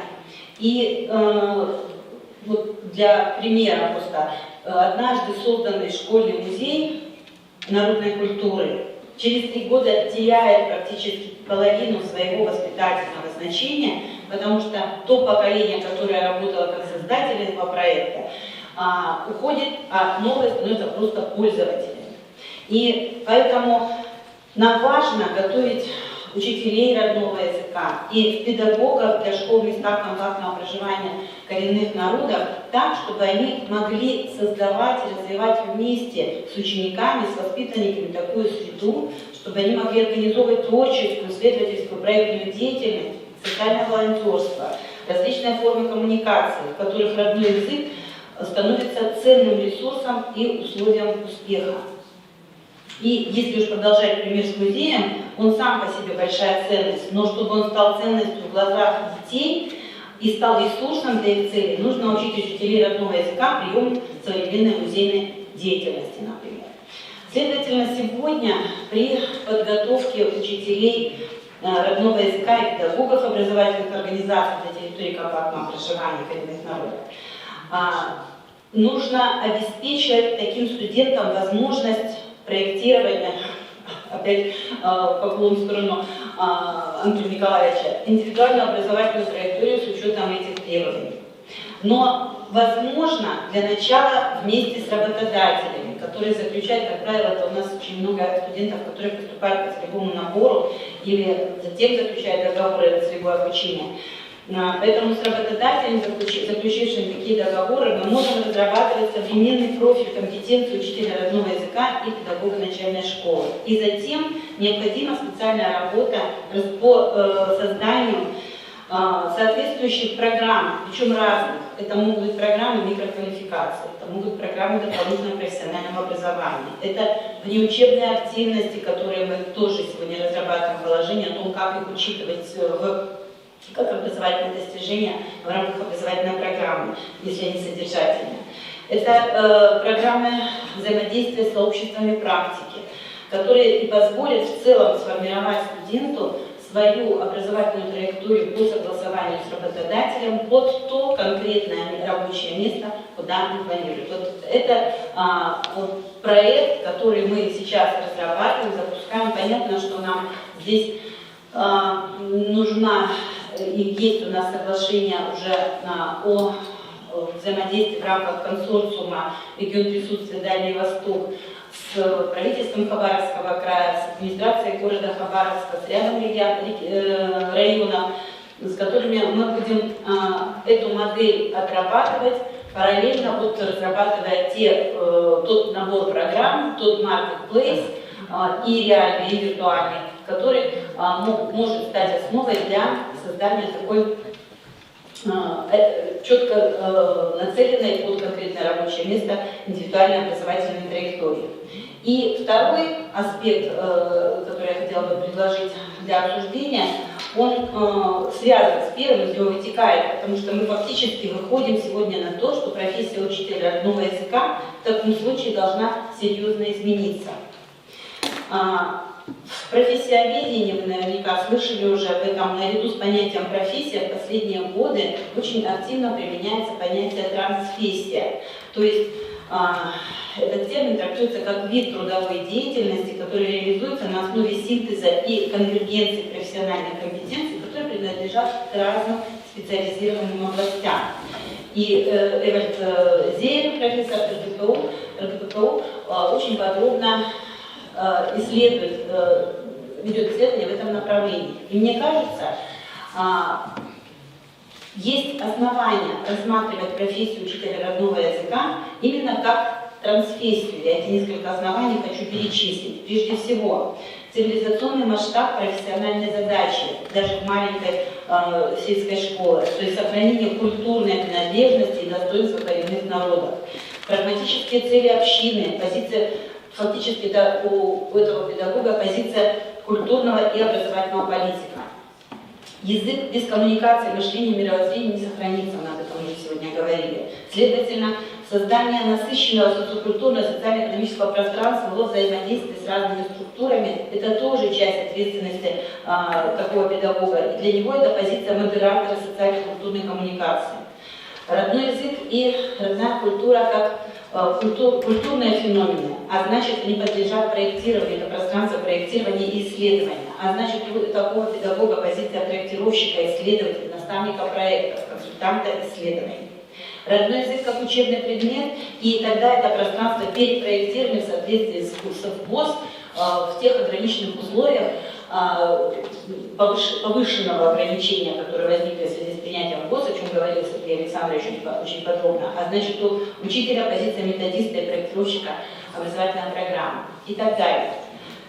Поэтому, мне кажется, меняется сама профессия, и мы являемся свидетелями этого процесса. И пока он реально ни документально, ни нормативно, законодательно никак не схвачен, но, может быть, есть смысл и нам в эту сторону работать вместе с лицами, принимающими решения. Вот вчера я была, спасибо Федоре Васильевне за возможность поработать в Республиканском национальном институте, как правильно, национальный институт развития профессионального образования. Это потрясающее учреждение с потрясающей командой.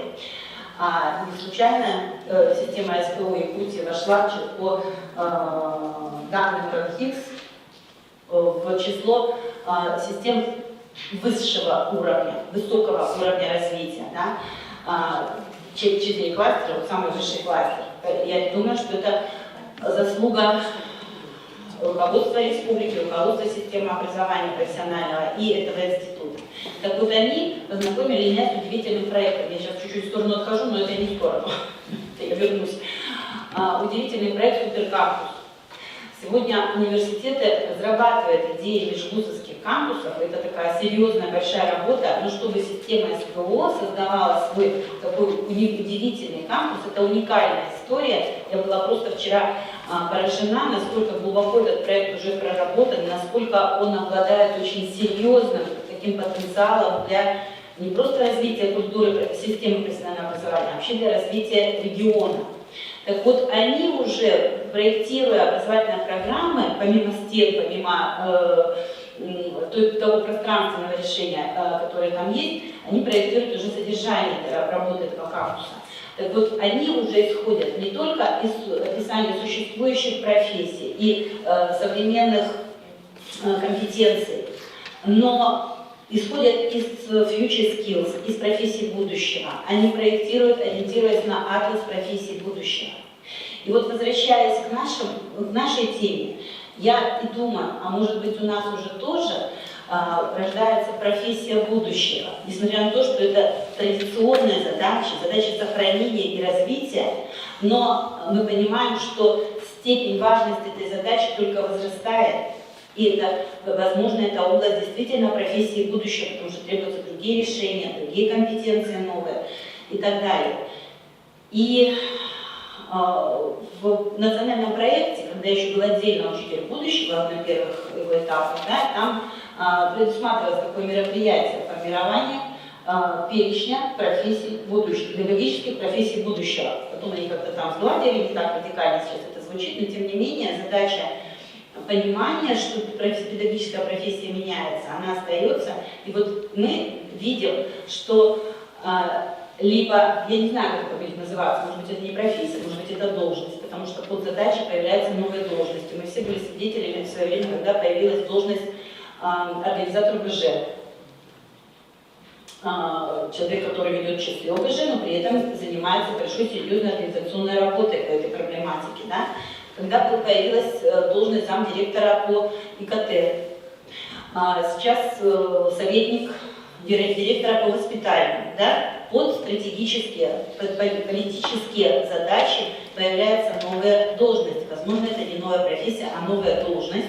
Я не знаю, как она будет называться.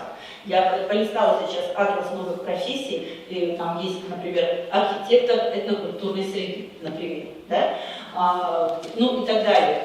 неважно сейчас, может стоит, но если мы в эту сторону начинаем думать, а мы тоже сейчас обсуждаем с Министерством образования Хабаровского края возможность разработки такого экспериментального проекта по описанию, нормативному описанию этой новой должности, по определению перечня компетенций, профиля компетенций человека, который нужен, по определению маршрута получения этих компетенций, ну и, соответственно, по реализации этого подхода в одном из муниципальных районов пока, в качестве эксперимента. Ну и третья идея, ну ее так уже хорошо озвучил Сергей Александрович, проговорил про то, что необходимо все-таки вопрос развития и сохранения родных языков рассматривать в том контексте, в котором в рамках федеральной целевой программы укрепления единства российской нации на культурное развитие народов России в числе ключевых проблем, цитата, слабое общероссийское гражданское самосознание, общероссийская гражданская идентичность при все большей значимости этнической и религиозной самоидентификации. То есть проблема межкультурной коммуникации, межэтнического взаимодействия в условиях одной страны для нас остается важной, наверное, постоянной, потому что это всегда проблема баланса и гармонии двух важных направлений воспитания, связанных с развитием народной культуры и родного языка. Ну, я уже подробно тогда в эту сторону двигаться не буду, проблема уже была поставлена. Опыт определенный тоже в эту сторону у нас есть, но я думаю, что уже подробно эту тему обсудим. Поэтому я приглашаю всех желающих к сотрудничеству, к взаимодействию для разработки и использования ресурсов, которые могут лечь в основе индивидуальных образовательных траекторий педагогов для организации экспериментов по разработке и реализации нормативной базы, для новой профессии или для новой должности и в организации межрегиональных площадок межкультурной коммуникации молодежи. Спасибо за внимание. Вопрос можно? Да, конечно. Алла Геннадьевна, спасибо большое за выступление. Особенно заинтересовал тему трансфессии. Так, ну это очень интересная, конечно, идея. У меня такой вопрос. Вот вы сказали, что родной язык в Хабаровском крае значит, увеличился в 2 раза, да, изучение родных языков. А каких языков? На 7 языках преподавания у нас 8 титульных наций, но там достаточно разное количество. Там больше всего это нанайский язык, это ОДГ, это Орочи, это Ульчи. Так, сейчас сразу всех не назову. 7 назвала. Спасибо большое. Эвенки, Эвенки. Хорошо. Вот, подготовка кадров, каким образом тогда будет вестись, или на каком уровне ведется? На уровне школы, среднепрофессионального, в ВУЗе? Вот почему мы занялись этим вопросом именно университете, потому что в свое время, когда в педагогическом институте в Хабаровском, да, было отделение, и эта работа была поставлена достаточно серьезно. Потом сейчас это все достаточно размыто, более специализирована такая подготовка ведется в колледжах, в 2 колледжах у нас педагогический, один педагогический и один не педагогический, там просто открытое отделение. И через связь с российским, с Санкт-Петербургом, да, ведется подготовка через систему переподготовки, повышения квалификации. Очень плотная индивидуальная работа Институтом развития образования, ведется практически индивидуальная работа с каждым педагогом. Их у нас всего 40. Да, мы ведем с ними. Да. Сотрудничаем. Очень большое. Спасибо.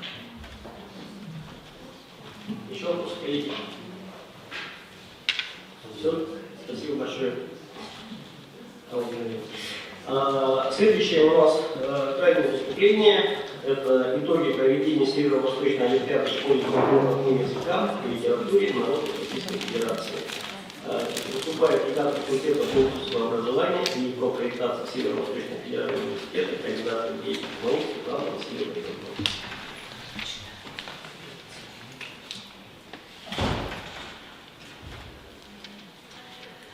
Добрый день, уважаемые коллеги, уважаемый президиум.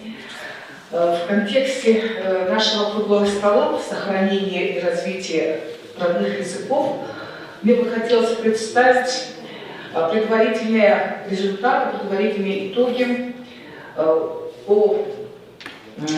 первой Северо-Восточной Олимпиады школьников по родным языкам народов Российской Федерации. Ну, результаты, пока итоги, это предварительные.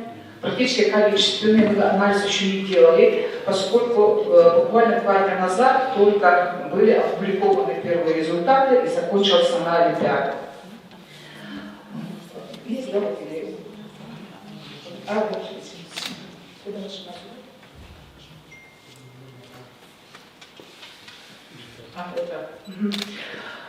Ну, Олимпиады сами по себе, конечно, стимулируют молодых людей к изучению предмета, и они развивают ребенка, понятно, и Олимпиада по родным языкам не исключение. Я не ошибусь, если скажу, что, в принципе, во всех национальных республиках и в местах компактного проживания того или иного этноса, конечно, проводятся Олимпиады по родным языкам и литературе. Но наша Олимпиада, которую мы сейчас проводим, она поддержана на очень высоком уровне, на федеральном уровне. И это, конечно, будет, мы надеемся, будет стимулировать изучение родных языков. Вот как раз-таки вот с таким предложением к нам в прошлом году вышел Комитет Федерации, Совета Федерации по науке, образованию и культуре, а также вот как раз-таки Федосия Васильевна, комитет, который возглавляет Федосия Васильевна, вот, очень поддержали нас. И поэтому наша Олимпиада, она получила именно федеральный статус. У нас до этого были школьные статусы Олимпиад, были региональные статусы Олимпиад, а сейчас мы работаем на федеральном уровне. И в этом году организаторами Олимпиады, вот вы видите, были 6 ведущих вузов нашей страны. Наш университет стал модератором, основным координатором проведения данной Олимпиады.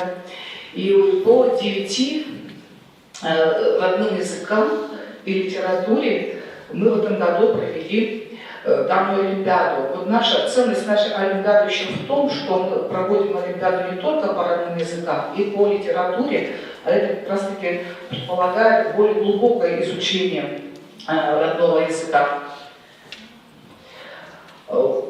Наш факультет, который я возглавляю, он является основным координатором и модератором вот этой Олимпиады, и ответственными за содержание и проведение Северо-Восточной Олимпиады школьников на базовых площадках, вот как раз-таки кафедры изучения родных языков, филологии, есть тут кафедра востоковедения, башкирского языкознания, вот они здесь представлены.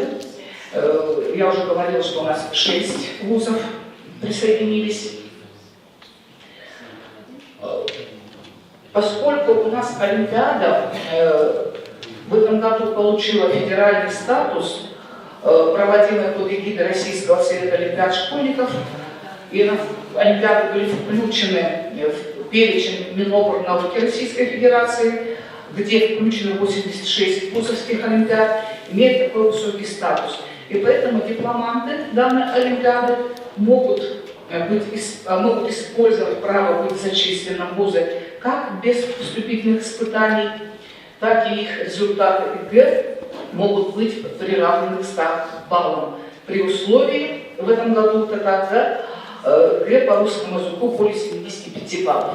И вот как раз таки я ознакомилась в резолюции, вторым пунктом, да, есть предложение, чтобы, например, единый региональный экзамен по родной литературе можно было бы приравнивать как альтернативу литературе.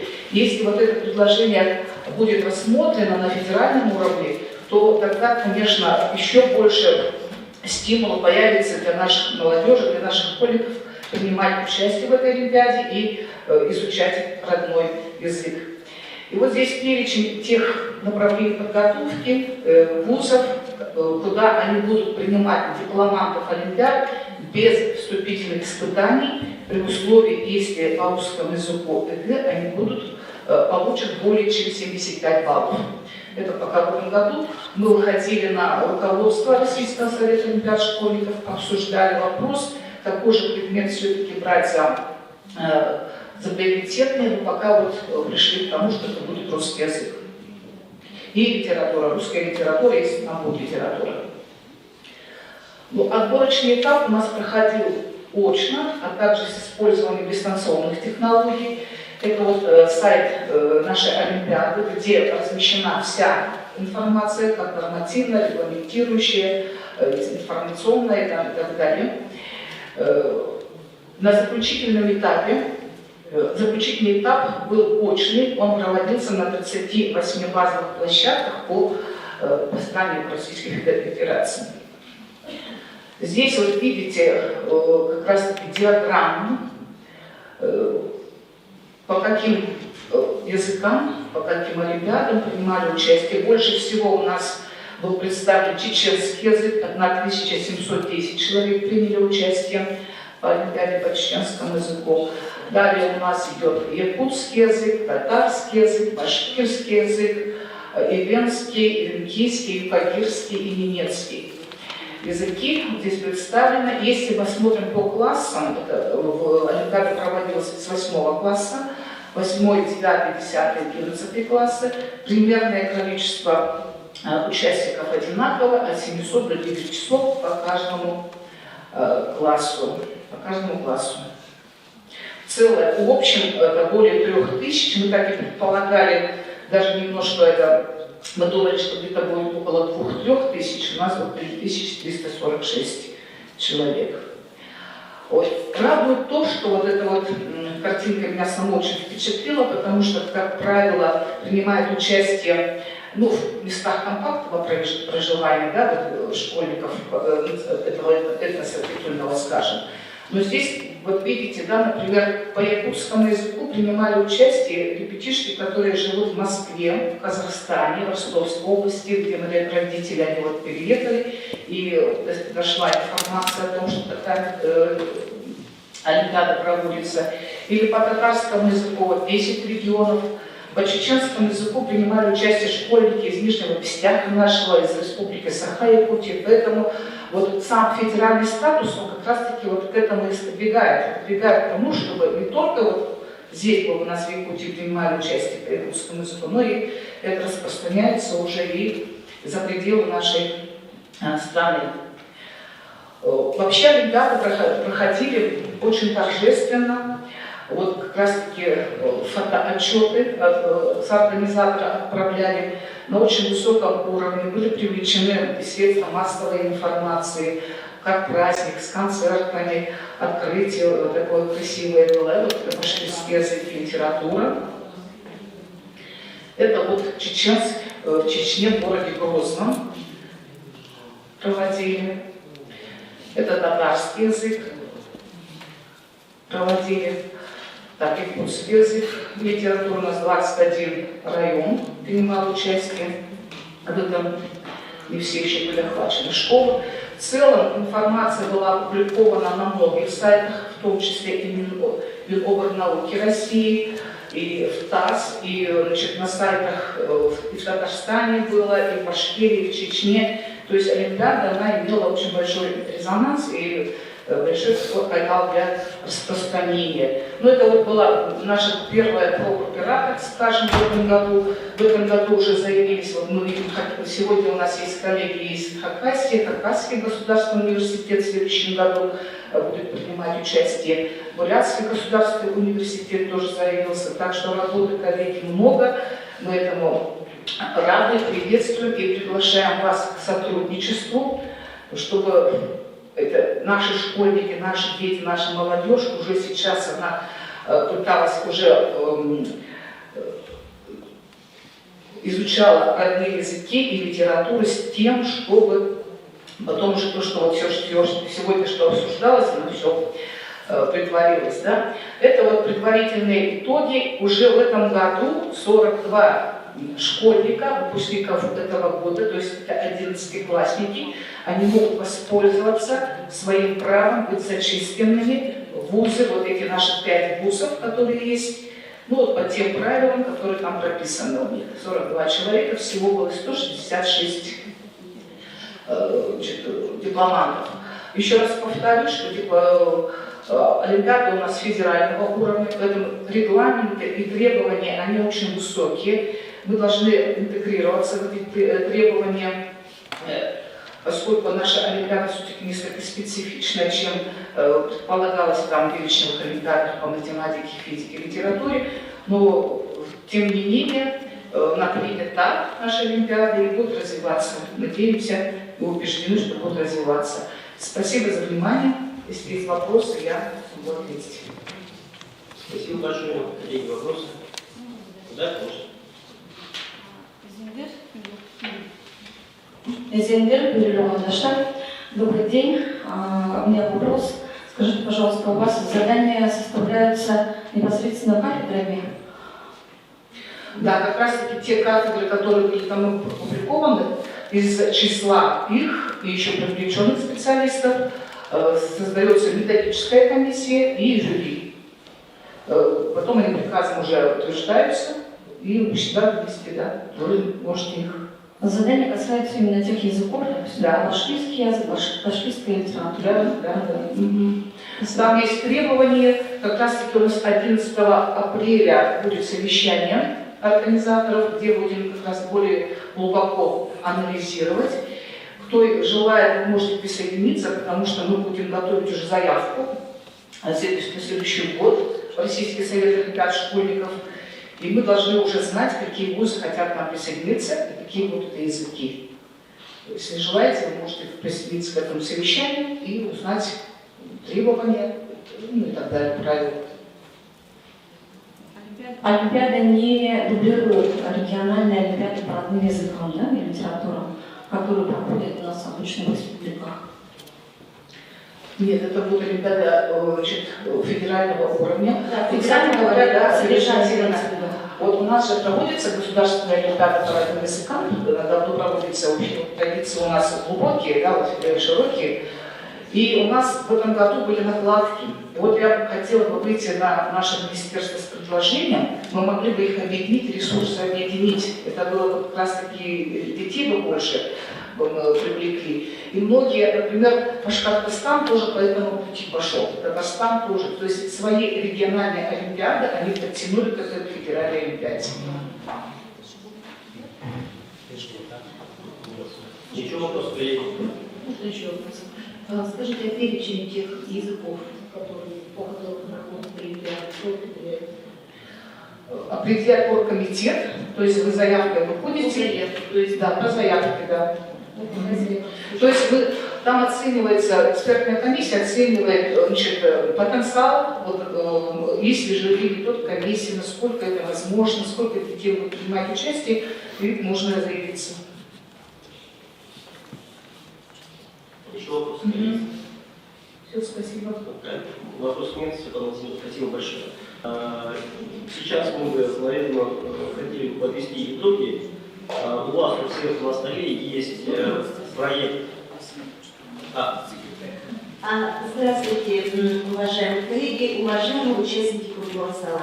Я бы хотела добавить к той резолюции, которая была представлена тем докладчикам, которые выступили, два вопроса. Первый вопрос касается формирования общероссийской гражданской идентичности, как сказал Сергей Александрович, что там, например, в вопросах, личностных результатах, формирования этнокультурной идентичности, как бы их там нет. И с этим возникает вопрос, что в основе формирования общероссийской гражданской идентичности лежит формирование региональной этнокультурной идентичности, в свою очередь. Родной язык является базовым фундаментом формирования этнокультурной идентичности. А они, в свою очередь, как мы считаем, являются составляющими общероссийской гражданской идентичности. В связи с этим формирование вот этой этнокультурной культурно-региональной идентичности, здесь бы хотелось бы обратить внимание, и мы также опираемся на исследование Сергея Александровича, мы читали его статьи о том, что здесь очень важно формирование исторического сознания.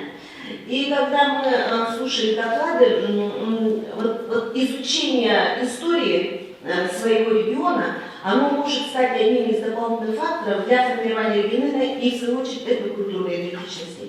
В связи с этим я бы хотела чуть-чуть сказать и от Министерства образования и науки Республики Хакасия, Северо-Восточному федеральному университету, от министерства. У нас в республике в этом году объявлен руководителем региона главы года археологии. 300 лет, более 300 лет Даниил Готлиб Мессершмитт приехал в Хакасию и открыл каменные стелы с енисейскими письменами. И с тех пор родилась такая наука, как археология. Ученые до сих пор раскрывают на каменных изваяниях древние письмена. И с учетом того, что у нас хакасский язык очень уязвим в связи с его демографической мощностью, то формирование вот этого исторического сознания как основы, так сказать, этнокультурной и региональной идентичности очень важно. И нам, нашему субъекту, повезло, что у нас есть такой ученый Игорь Леонидович Власов, доктор исторических наук. Он в РАН работает. Вот мы обратились к нему, и он нам в этой части помог. Он нам помог подготовить учебное пособие, которое так и называется «Древняя история Хакасии». Потом мы привлекли учителей и профессиональное сообщество, разработали к этому пособию методическое пособие, к данному учебному пособию, издали в определенном количестве более 5000 экземпляров. Это, конечно, немного, но тем не менее мы направили во все школы республики с тем, чтобы школы могли в рамках методичной деятельности, в рамках доп. Образования, реализации дополнительных развивающих программ, в рамках истории преподавать, включать материалы из данных учебных пособий. И по поручению нашего министерства мне очень хотелось подарить, так сказать, Северо-Восточному федеральному университету вот это пособие. Возможно, оно пригодится при исследованиях, это первое. И второе, также мне поручил Хакасский государственный университет имени Николая Федоровича Катанова, который желает включиться в Северо-Восточную олимпиаду школьников, также вот свои научные достижения. Можно вам передать? Вот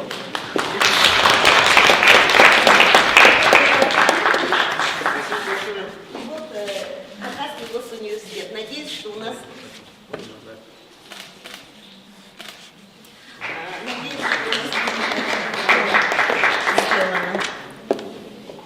Спасибо за внимание.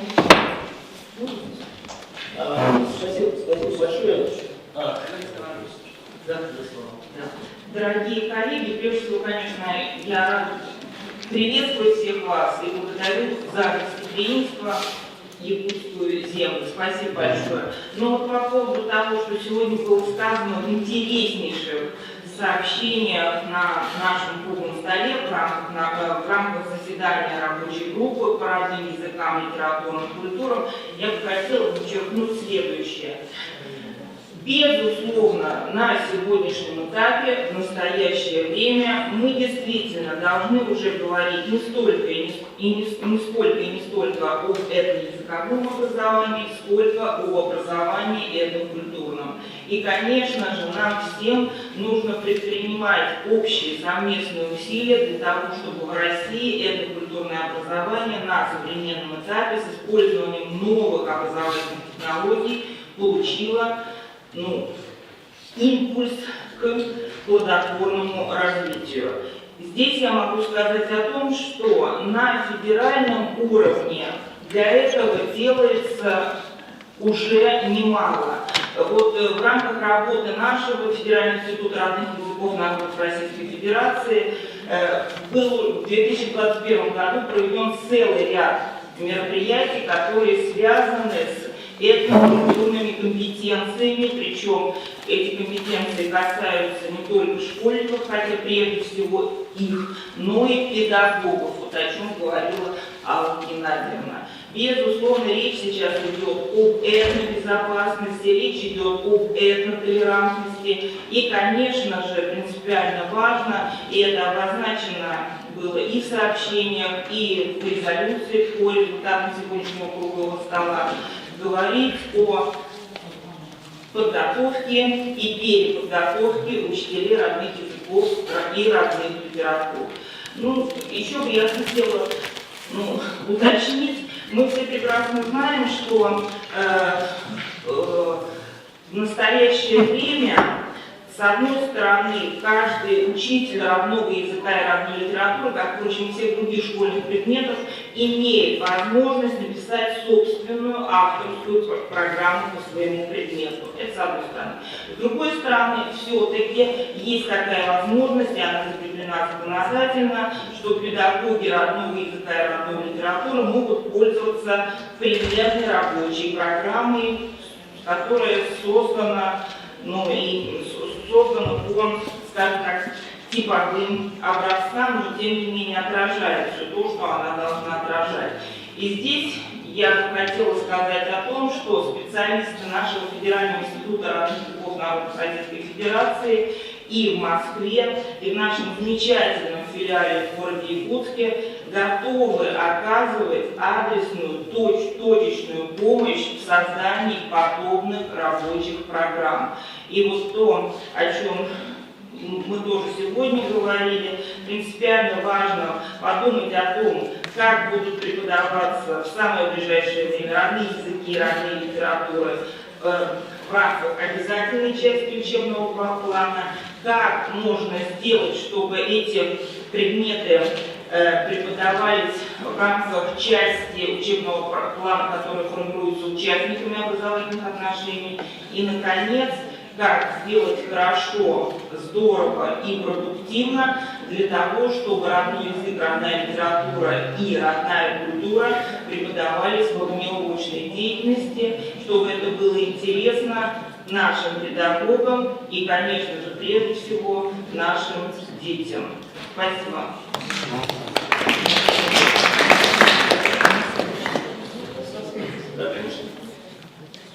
Глубоко уважаемый президент, глубоко уважаемые участники круглого стола, я думаю, что сегодня состоялось такое достаточно информационно насыщенное, содержательное совещание, обмен мнениями по актуальнейшей проблеме.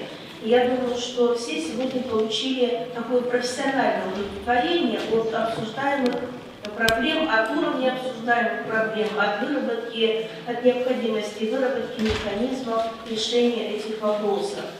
Я хочу сказать, что Сибирское соглашение, как я уже упомянула, оказывает системную поддержку всем инициативам регионов, а эта инициатива чрезвычайно важна.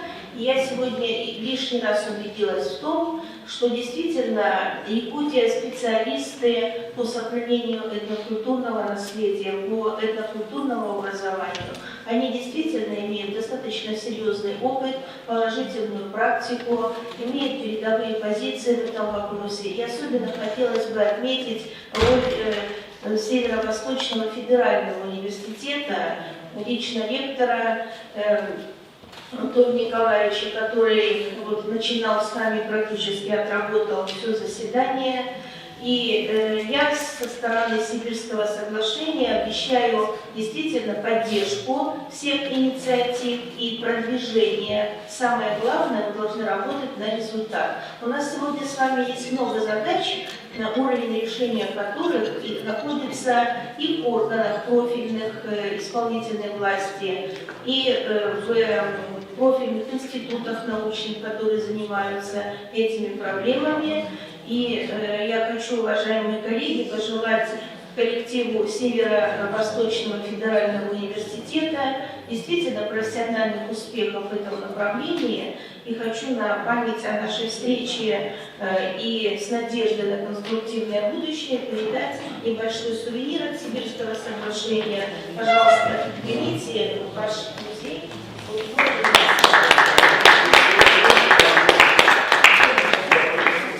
Всем большое спасибо.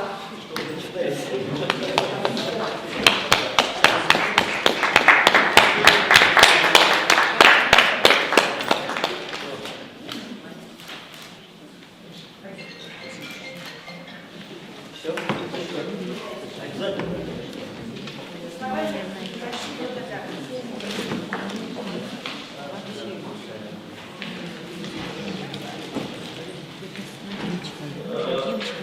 Здесь, конечно, я сомнения. У нас тут прорывается Антонина Афанасьевна.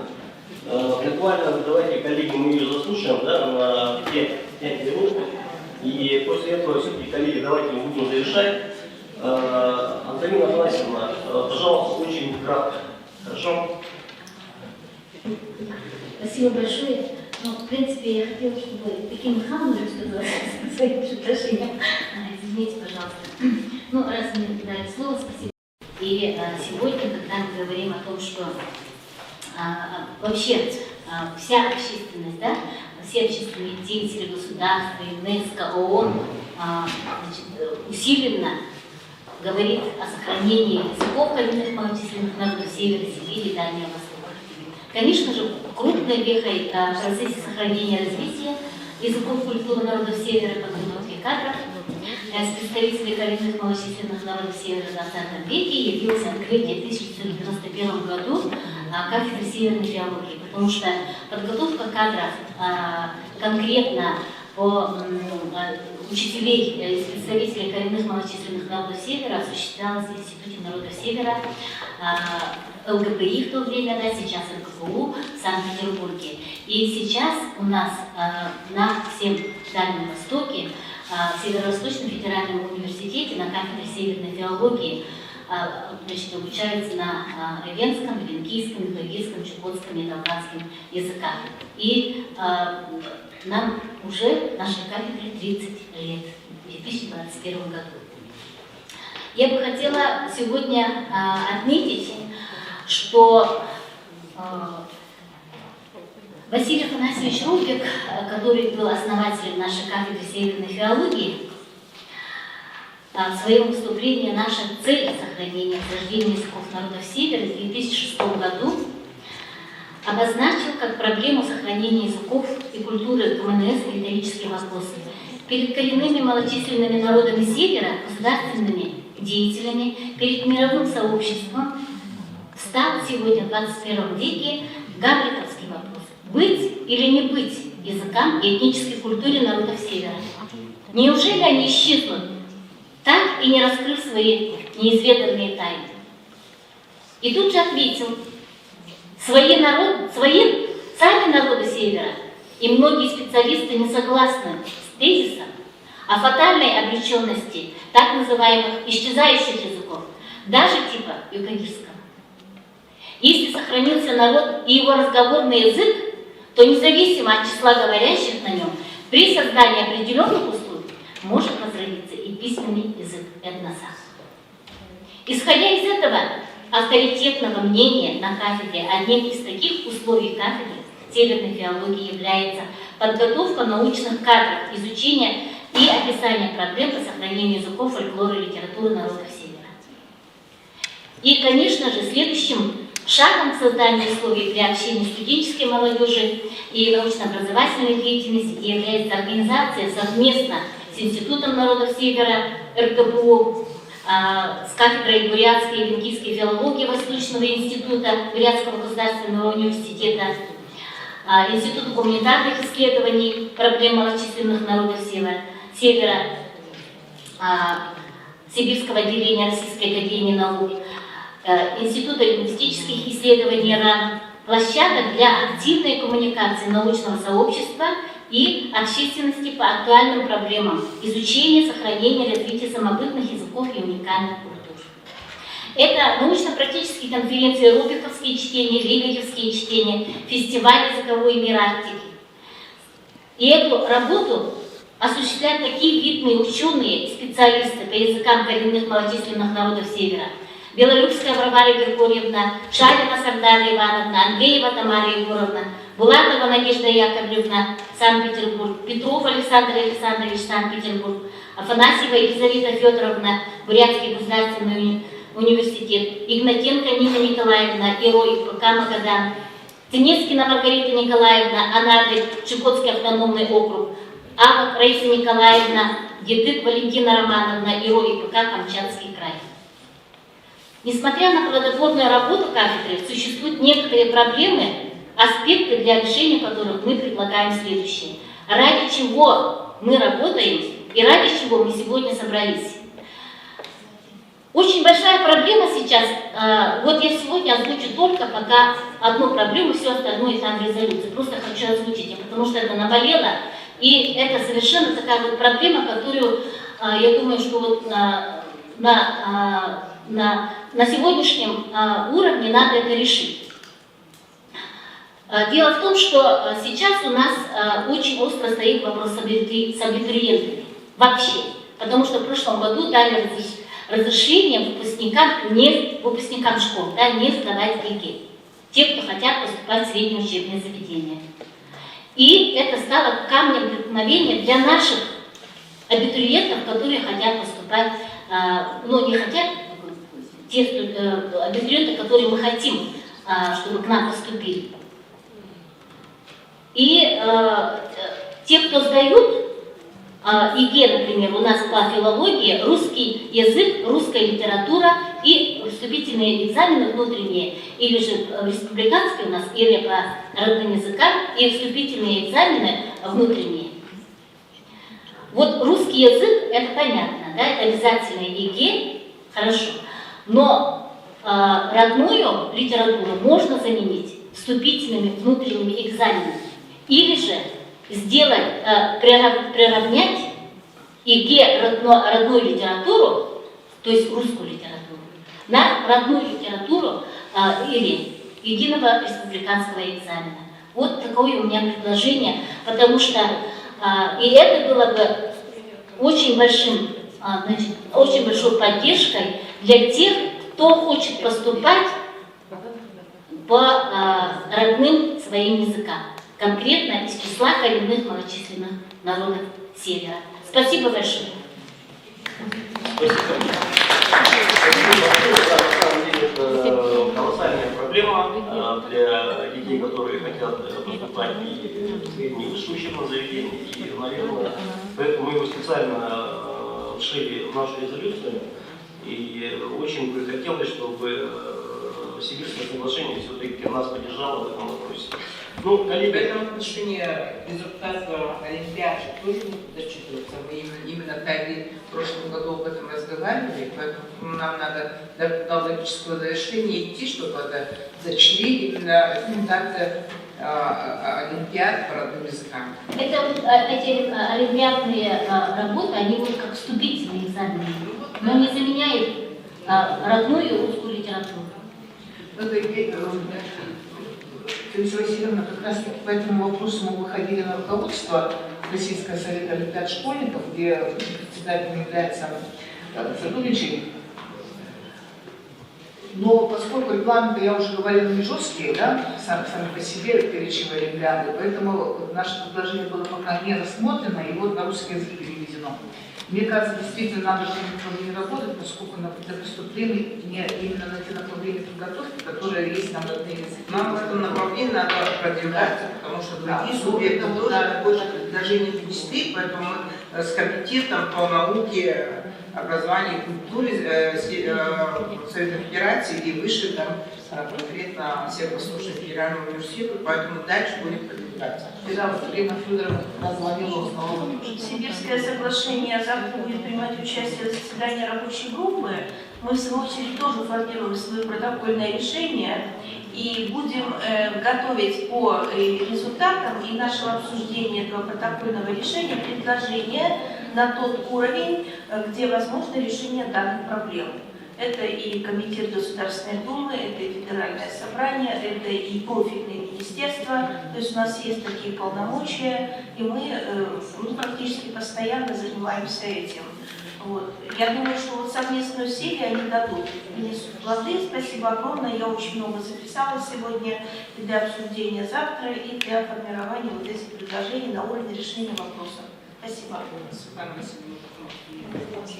коллеги, на этом, наверное, работу круглого стола мы завершаем. У нас осталось с вами общее фотографирование. Да, конечно. Очень кратко, уважаемые коллеги, позвольте поприветствовать от имени Министерства образования и науки Республики Алтай и преподавателей, и студентов, и уважаемый президиум, коллег, которые вместе со мной приехали. Для нас большая честь принять участие в рабочей группе по родным языкам и, конечно, в работе круглого стола, потому что те проблемы, которые вы озвучиваете, они насущны, они актуальны, и каждый из нас в своем субъекте пытается решать эти вопросы.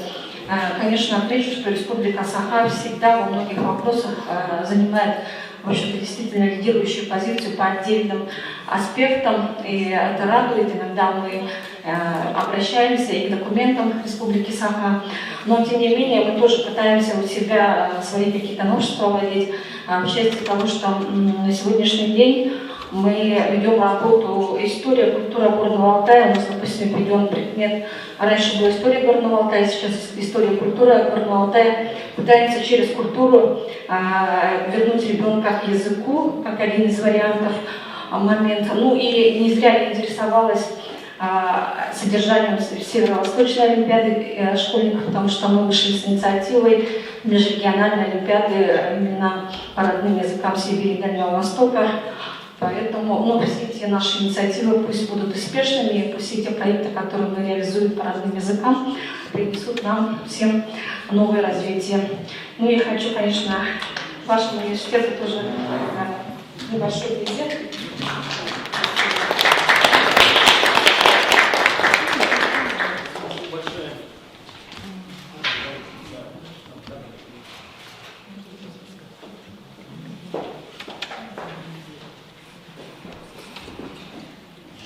Коллеги, да, я все-таки, наверное, закончу свои слова. Просто точка она не ставится, получается, закрытым, многоточие. И тем не менее, коллеги, я предлагаю резолюцию принять. Я думаю, что редакции с учетом пожеланий и замечаний, они будут внесены завтра, но основную канву мы с вами принимаем. И заканчиваем работу круглого стола. И прошу всех на общее фотографирование.